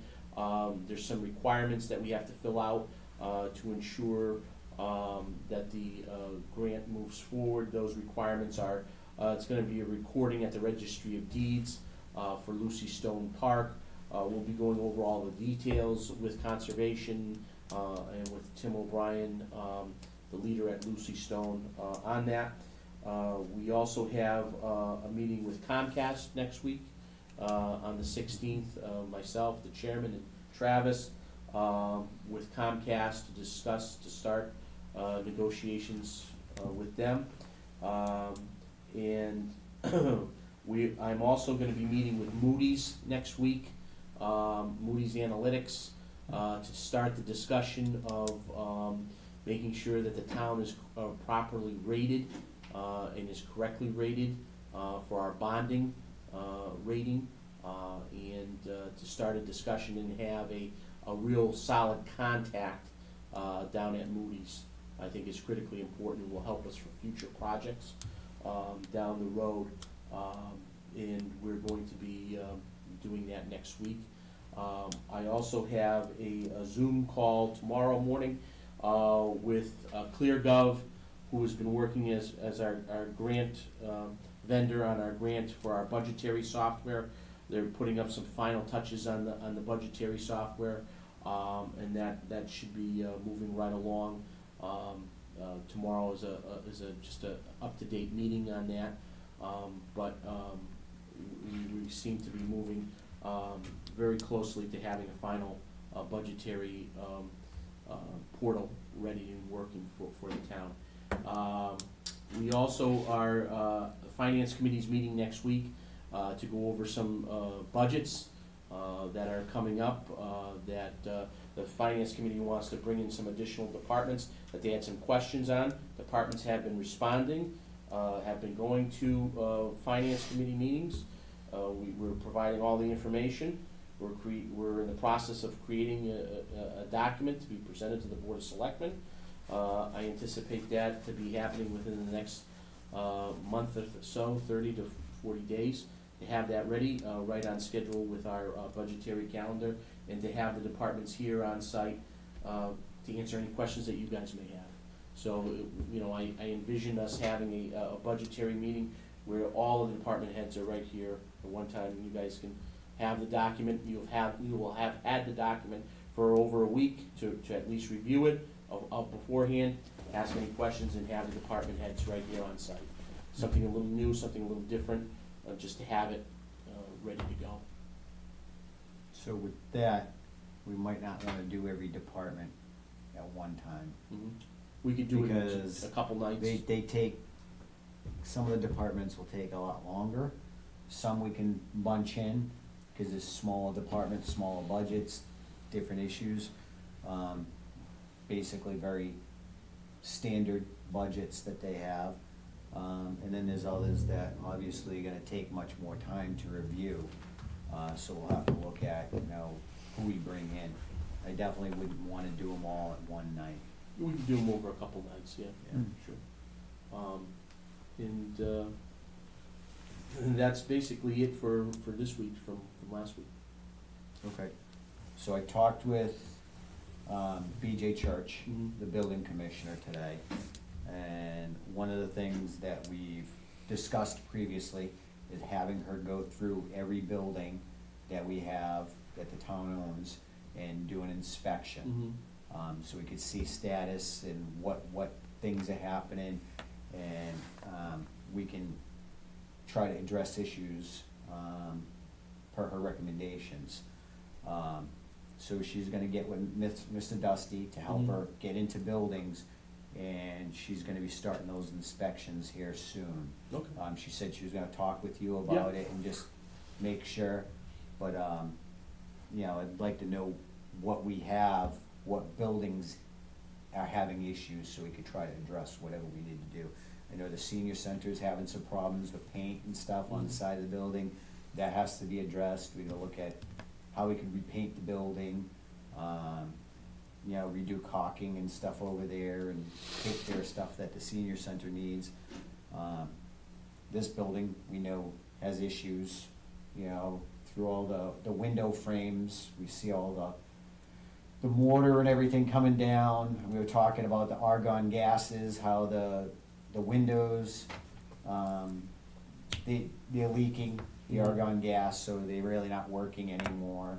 And then we also know about the asbestos caulking around the windows, which needs to be abated and removed if we're gonna replace windows. But these are things that we can start doing capital improvement plans on, and start investing some money to upgrade these things, because this building's worth a lot of money, and we wanna keep it for a long time by taking care of it. And right now, it's been neglected for way too long, and we gotta address these issues now. We've been doing the floors and doing little things, painting and taking care of what we can. Unfortunately, something like the windows is gonna be a big issue, and I know Mr. Dusty's been pushing for it. But to have, BJ come in here and all these buildings and look at what needs to be done and address it in a report, I think that would give us some assistance going to the town and saying, hey, we need these funds to do these things, and how we can do them. Maybe we can get grants, maybe with her inspections of the buildings could help us, say, address some of these issues through grant processes too. Whatever way we need to get it done. So is the CBIZ group, are they gonna give us a report on the condition of the buildings, similar to what David's They're talking gonna, about? they're gonna look at, stuff that, that the insurance company wants them to look at to. Oh, okay, to- more insurance limited. focused, yeah, Insurance okay. related stuff. I mean, I'm sure the report will say that if they find any deficiencies, that they're gonna want these corrected in order to get insurance. Which gives us more documentation to address the issues too. Yep. So if they find something, BJ addresses something, we can sit there and say, hey, we gotta do this. Right. You know, When we I, gotta when address I, I met with BJ today too, and I also asked her to come along on the tour, Yep. because I think that, Okay. it could start helping her with that. Yep. Okay, and then, there was something else you talked about that I was gonna touch on.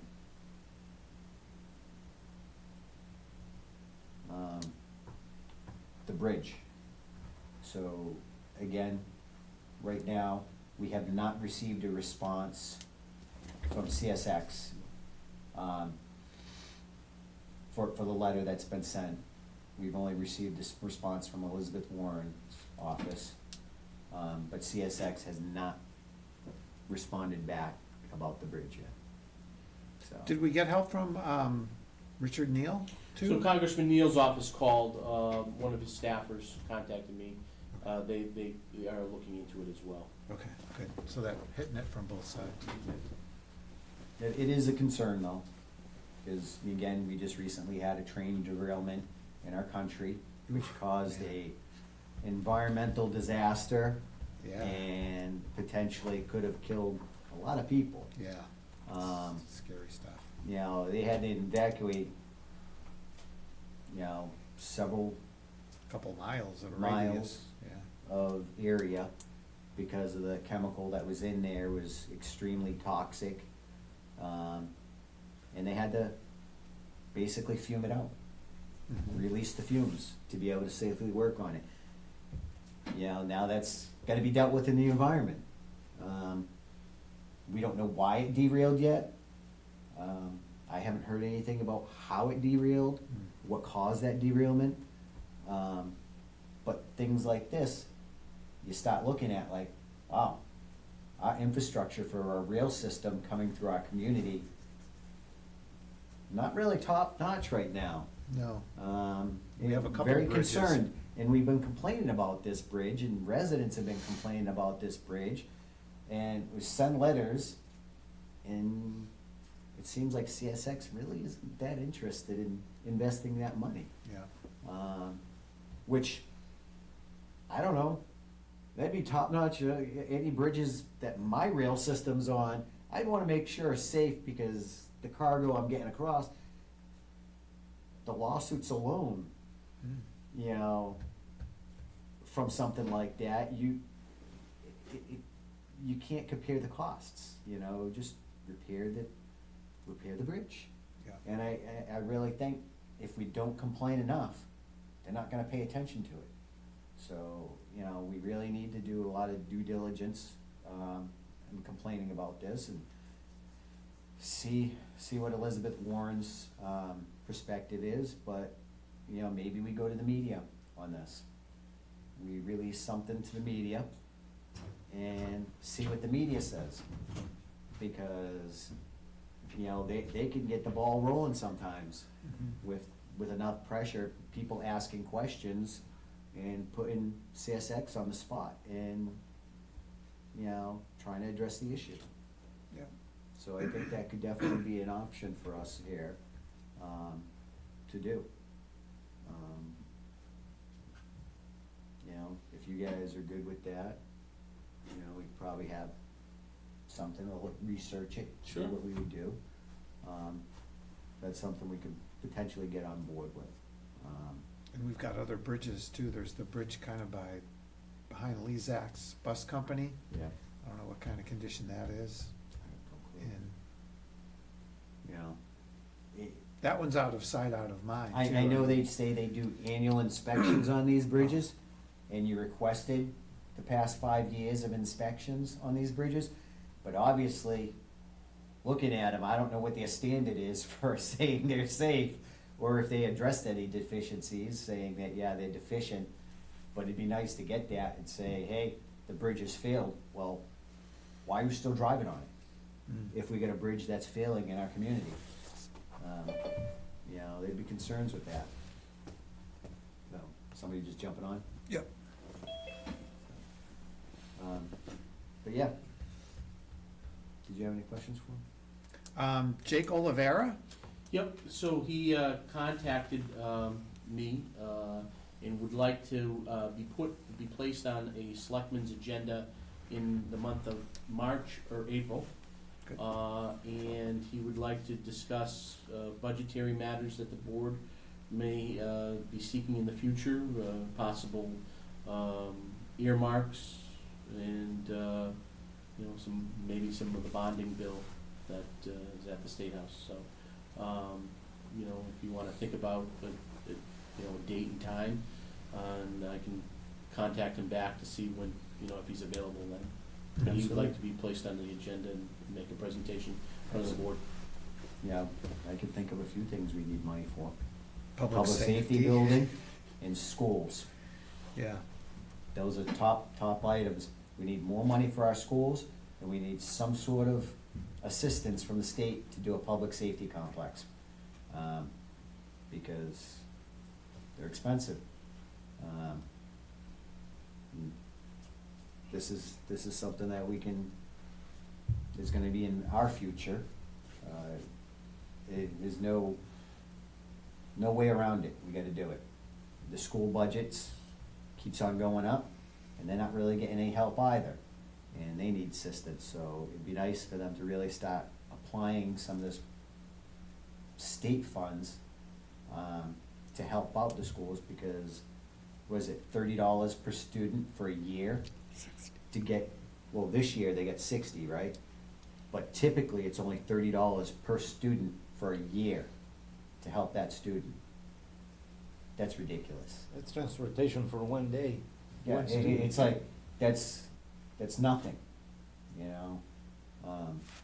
And that's to run a whole school system, and then if you have special needs, that just sucked up all that money, because there's no additional funding to support this, you know, somebody with, a learning disability or anything like that, that may need extra help, or, you know, it costs more money to teach that student, and we're not getting anything to help with that. So, you know, the politicians up there that are deciding all these things, which Jake is one of them now, would definitely should be looking at that. And I know I've talked to him previously about that, when I was having a conversation with him, and I know he used to be on the school committee, for a while. In Ludlow, or Yeah, Ludlow, yeah. I think it was, what, 17 years? Yeah, He's long been on time. there? Yeah, long on time. the school committee for 17 years? Oof. So he is very well aware of what it costs and what the needs are, and that would help the town greatly, because that's one of our biggest budget items, is the school.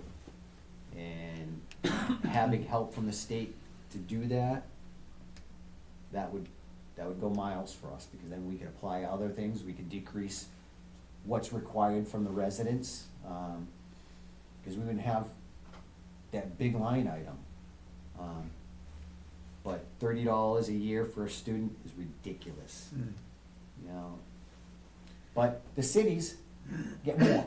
If you live in Boston, you live in Springfield, Worcester, they get a lot more money than we do per student. which is completely unfair, because we have to still teach at the state requirements, same curriculum, we have the same problems that the cities have. You know, you can't tell me somebody's learning disability in Worcester is different from somebody's learning disability in Warren. It's still something that we need to address, and they should be helping us with that, so. So it'd be good if Superintendent Duff could attend that meeting too, Yeah. Sure. whenever it's scheduled, and any other departments that, School It is. committee, school committee, sure. Yeah. But, yeah, definitely sooner the better, whatever you can, we'll accommodate, Mhm. you know. Yeah, find out what Thursday, his Friday, schedule- whatever, are completely open, or whatever, let us know when he's available and when he can meet with us sooner. Cause I think opening up this conversation sooner is, definitely a must. We shouldn't be kicking that can down the road. Alright, did you have anything else for him? No, no, sir. And then, finally, I have been in contact, with Whip City Fiber. They're out of Westfield. Selectman Ihacker and myself, we made contact with them at the MMA trade show. And they have a fiber system that they do, in communities. And they offer an alternative internet source for communities. And they wanted to possibly make a presentation in the next coming up weeks in front of the board. That'd be awesome. this is very exciting, because Yeah. what happens is, we become the internet service provider with this fiber. So the bills that go out, the money comes back to the town. It doesn't go to Comcast, it So- comes back to the town. I'm really excited about this because I might actually have an opportunity to get internet. No, they said your You signed road was- out. Beaman No, Road. you signed out. Oh, I signed out. Oh, Joyce did that. No, I think I'm still in though. Oh, okay. So, Yeah. yeah, I might be able to get internet. Possibly. I don't know, this is So exciting. we're to make sure they block you. You know, being able to do this and watch a movie on your phone is not really, you know, through the cellular connection is not the best. The other thing with fiber too is it's a lot faster Yeah. than coax cable, so, you know, And were, they'd install all the fiber throughout the town? that's what The I presentation understand. would be? Yeah, so we need to figure out, there's a lot of details, how the costs work. I mean, basically, lot of they money. would handle the maintenance. So if a tree falls on a line, they would come out and repair the line, similar to what Comcast would do now, or Verizon, right? Yeah. So it's an interesting thing to check out Yeah. and look into. Especially if we can give lower cost than like one of the other competitors, without getting us sued by saying their name. You know, if we can be a competitive cost or a lower cost option for residents and be able to provide internet throughout the whole community and not just the main street, Yeah. that would be big. That would be really big. Cause I know one of the biggest complaints that we get with people moving out here, who do you got for internet provider? Well, we don't have that. You know, well, moving on, Mhm. just need my internet, you know, and that simple detail really affects people. Yeah, but now, if we had this, we'd be able to say, well, we have 1 gig up, 1 gig down fiber, right? I mean, that's, you know, town-owned Would you be happy with that? infrastructure. Depends on the speed. It's 1 1 gig, gig? up and down, symmetric, It's not bad, it's what about what I have right now. because like what I That have depends now. on What, do you Yes. have your whole, you have a whole server system in your Yeah. house? No, but speed helps. It does, it does. Usually the It's expensive, upload though. speed, though, you don't get that. It's expensive though. Yeah, you do pay for that. But if we can get it at a reduced cost, But I'm very interested in what you said. The money stays here. yeah, The money stays here, yep. I mean, you know, we gotta it pay goes for. back into our community. I don't care Obviously who we- do I, you know, which service, A, B, or C, but they want one with more benefits for me and everybody else, it's better. Mhm. Yep. You know, it's like, I like to, you know, support local, I told the guy here, the pizza, we buy pizza all the time over there, you know. We go to the farms, we go this and there, and, you know, put gas on the little gas station here around the corner. You know, it's just about supporting everything around here. Mhm. So, looks good. Very good. All right, yeah, you know, is this gonna be a full meeting? It'd probably be a dedicated, we'd have to dedicate a meeting for the entire thing. I think they have Yeah, a but- very thorough in presentation. Open meeting and everything? Open meeting, oh, Yep, yeah. okay, all right, that would be very good, very good. Yeah. Give the residents an option to see what's going on too, Sure, for that, yeah. Whenever you can get it, okay. yeah. Schedule them in. Yeah. All right, anything else, sir? Nope, that'll do it.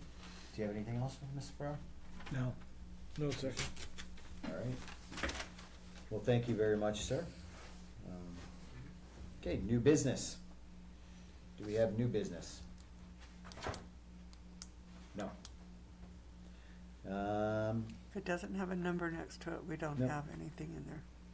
Old business, nothing, right? Do you have any old business? Not that I can think of. Do you have any old business, sir? No, sir. Okay. Correspondence, Linda Cunningham.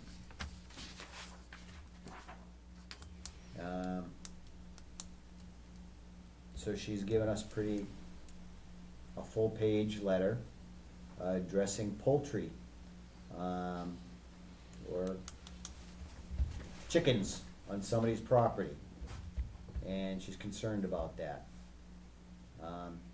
Board of Health concern, not us. So I walk by the property every day. Yeah. It's disgusting. I think a hose is put in the pens and the water runs out of the pens into the street, down Jones Street, across Southbridge to the residents across the street. That Which- should be happening.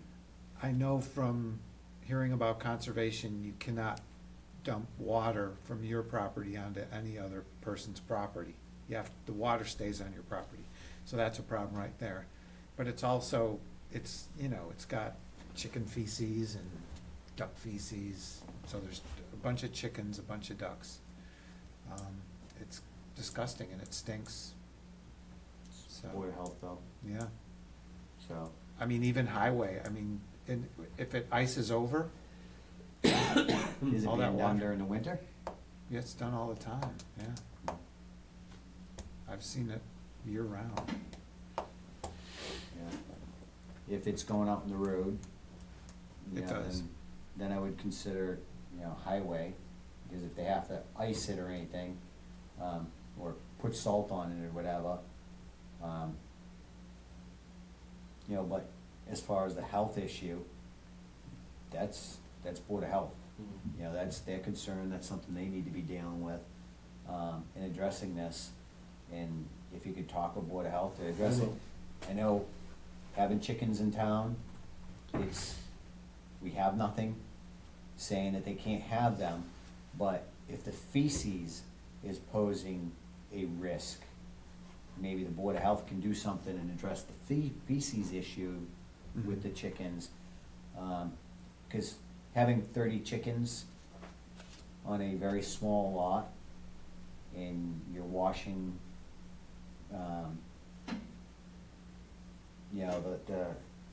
the waste matter down into the road, you might, see if you can give that to them and Okay. follow up with them on that one. But there's nothing we have authority to do. No, I just wanted to make sure that you guys were aware that this Yeah. resident had lodged that issue. Yeah, they might be able to go down there and inspect it, and if there's a health concern, address it that way. Yeah, so can we forward this to the Board of Yeah. Health and maybe even Jeremy? Yeah. He must know about it. Yeah. You know. I've already spoken to Mrs. Cunningham, and we're gonna, I told her that we were looking into it, and we're gonna, make everybody aware of it. Yeah.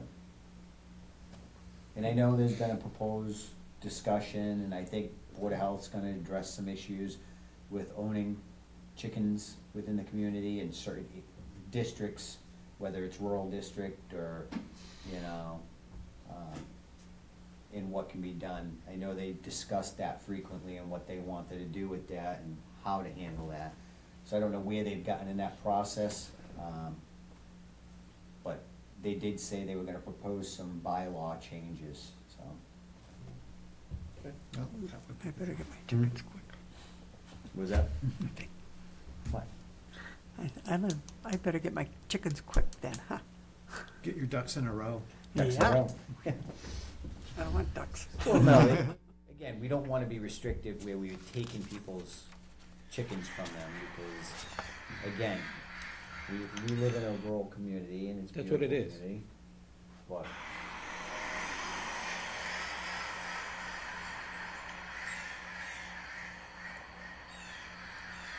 That's what people hear when I'm in meetings from my house. oh, Well, the big thing is guinea fowl, right? Is that the one that really squawks a lot? yeah, Yeah. they make a lot of noise. I think that's what may be over there. Peacocks, No peacocks there. Peacock. don't own peacocks, No. because they're very awful. noisy, beautiful, Sound like but they cats fighting. scream. Mm.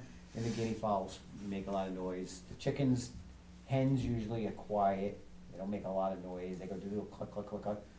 Ducks will make a lot of noise, and obviously roosters. They do go outside the property a lot on South Streets.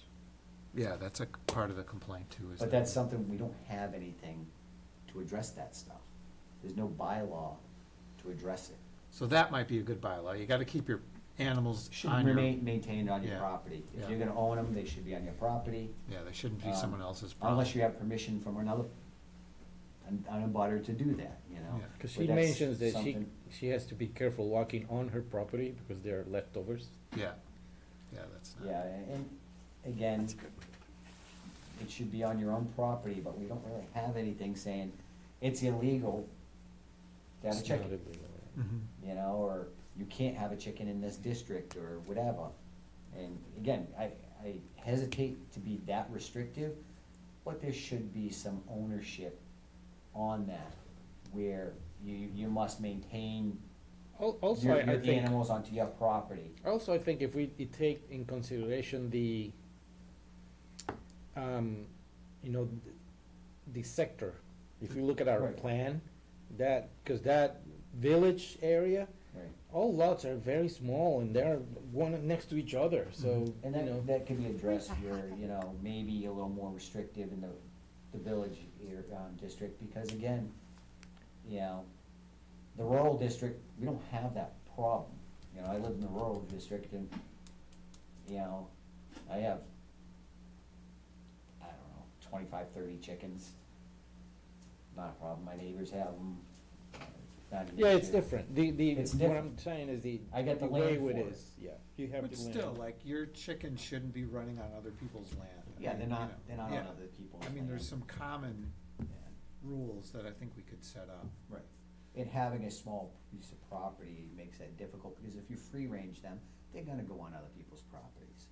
So, and that should be addressed with the bylaw process, and that should really be through the Board of Health. They should be proposing these bylaws Yeah. and let the residents vote on and see what's going on. Yeah. Mhm.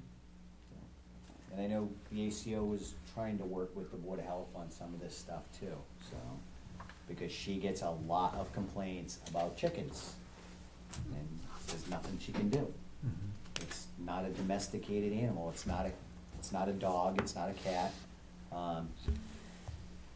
You know, she doesn't deal with wildlife, and farm animals is the other part of her job, because she also does the inspector, for farms.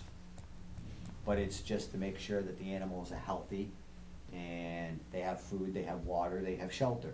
Mhm. That's what she's inspecting for, because there is nothing else giving her guidance, so she goes by just making sure that they're safe and healthy, Yeah.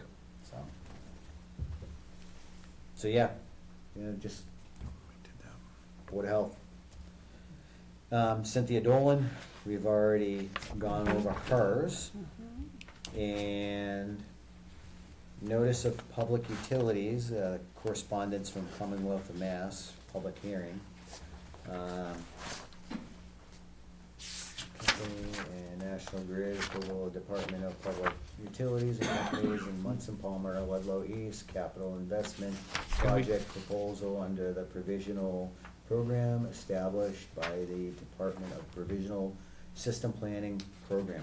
Okay, so there's several pages here, and I'm not gonna read all of this. Yeah, do we have a summary of this? Yeah, do you have the, So there's a Cliff couple, notes. yeah, there's a couple public hearings. One will be March 8th, beginning at 2 PM. There's a Zoom link that we can have provided. We can just scan this, put this on the website for public utilities. And there's Right. another evidentiary hearing on February 22nd. they're not looking at raising rates again, are they? Well, this is the start of it, you know, what they do is they have these, public hearings to talk about, ultimately, their long-range forecast, and, it's gonna probably, include upgrades, as they say here, and upgrades equal Money. increase in rates. So, they have, by law, they have to notify, the municipalities of these hearings, and if the public wants to attend, they certainly can. This gotta come to an end soon. People about can't keep internet on, connection. these electric bills are getting ridiculous for everybody. We just read off an electric bill for our town, for our buildings, $12,000 for a bill, okay? I know some of these residents are talking about having $400, $500, $600 electric bills. That's crazy. Now, I go around my house, and I shut off every light, shut off TVs. If you're not in that room, Yeah, there's it gets shut something off. wrong with that. Yeah, there's something wrong with that number. Is that electric bill correct? Because that's, Well, there's something wrong with it. 'Cause you have yeah, that's those definitely numbers- wrong, because you got Yeah. 148, Yeah. 891. This is, It should be 2,000, Well, then you have $27,000. yeah, it should be It's not 2,700. 900. so it's, I didn't clear my calculator, apparently. well, no, I think you added 27,744. Even I didn't catch that. 'cause But that still doesn't come up to 12,000. If you added $27,000, 20 something's wrong with the math. So anyways, we'll figure this out. It's about 4,000. 4,696.93. All right, so I'll have to do So it. we're gonna have to redo that motion. Well, maybe just that one line item. Yeah, that one. So, So, this is what the utility companies, they have to do, in order to, look raise at rates. increasing rates, is they have to have public hearings. And you notice on your bill, as everybody does, the delivery fee is more than the actual cost. Yeah. The delivery fee is what kills a lot of people, so, it's bizarre, I don't understand it. And Maybe hopefully- that's something else we can address with Jake, Yeah, is saying, hey, these utility companies are getting way out of hand with this stuff, and maybe this gotta be addressed somehow. Because at what end do we stop? What are we paying, $1,000 electric bills each month? It's going that way. We just had a big increase in our last electric bill, and residents can't keep on doing this, And inflation has cooled off somewhat, so. Yeah, it has. and there's no reason to keep. But they're not gonna lower it. They already jacked up the price, Yeah. they're not gonna reduce it, Right. Yeah, and somehow, sometimes the way they charge it, it's confusing. Because, for example, I took a 1 month vacation one time, so I thought I was gonna Nice. save a lot of electricity. No, they just charged me Yeah. what they thought I was An gonna, estimate. Oh. and it's like, what? Yeah. So I did get some of the money back later, they balance it, but it doesn't, is not, you know, you panic on these days, and Yeah. enough with mental health already, with all the tension and. Never mind opening up Stress. the electric bill. Yeah. Totally ruined your vacation, right? Yeah. All right, so yeah, let's post that on the website, and again, let's add this to one of the things we could talk with Jake about. Maybe he can put some heat on them to stop. Okay, do we have any more correspondence from anybody else? Nope, No? I don't. No, sir. Okay. All right, comments and concerns. Anybody have any comments and concerns? Anybody in the public have any comments and concerns? No? Anybody on Zoom? Nope, I do, Do you have any comments and concerns? I do not. I do. Mr. Belize? Comments. Tomorrow, it's going to be the second annual stucco vendor and craft fair at the high school. So we get the craft fair tomorrow at the high school. Yeah, that's a good Please thing. support our local vendors. Stop Yeah. by and see what you can do. And on March 19, since you mentioned Lucy Stone Park, there's gonna be a race held by Mouse Hole Run of kayaks from West Brookfield to Lucy Stone. Oh, cool. Cool, So Mm. that's another cool thing to Yeah. watch in town. very good. All right, anything else, sir? I did, I just don't remember. Okay. Oh, I got it. Maybe once we finish our meeting and you shoot down Zoom and everything, we can test the old with the new link, Yeah. Okay. just so we can start looking at the transition. Okay. Anything else? That's it. I have one comment or kind of concern. If anybody's noticed, the flag has not been flying outside the building. The rope broke on it. We got a new rope, new hardware. So we're just looking at how to get up onto the flagpole to fix the hardware, correct? And run the rope. So we're looking at that. And I don't know if you guys can help us in any way, the fire department? So the same thing happened to ours not long ago. I called a contact I had from Verizon, and they were able to come over and help us out.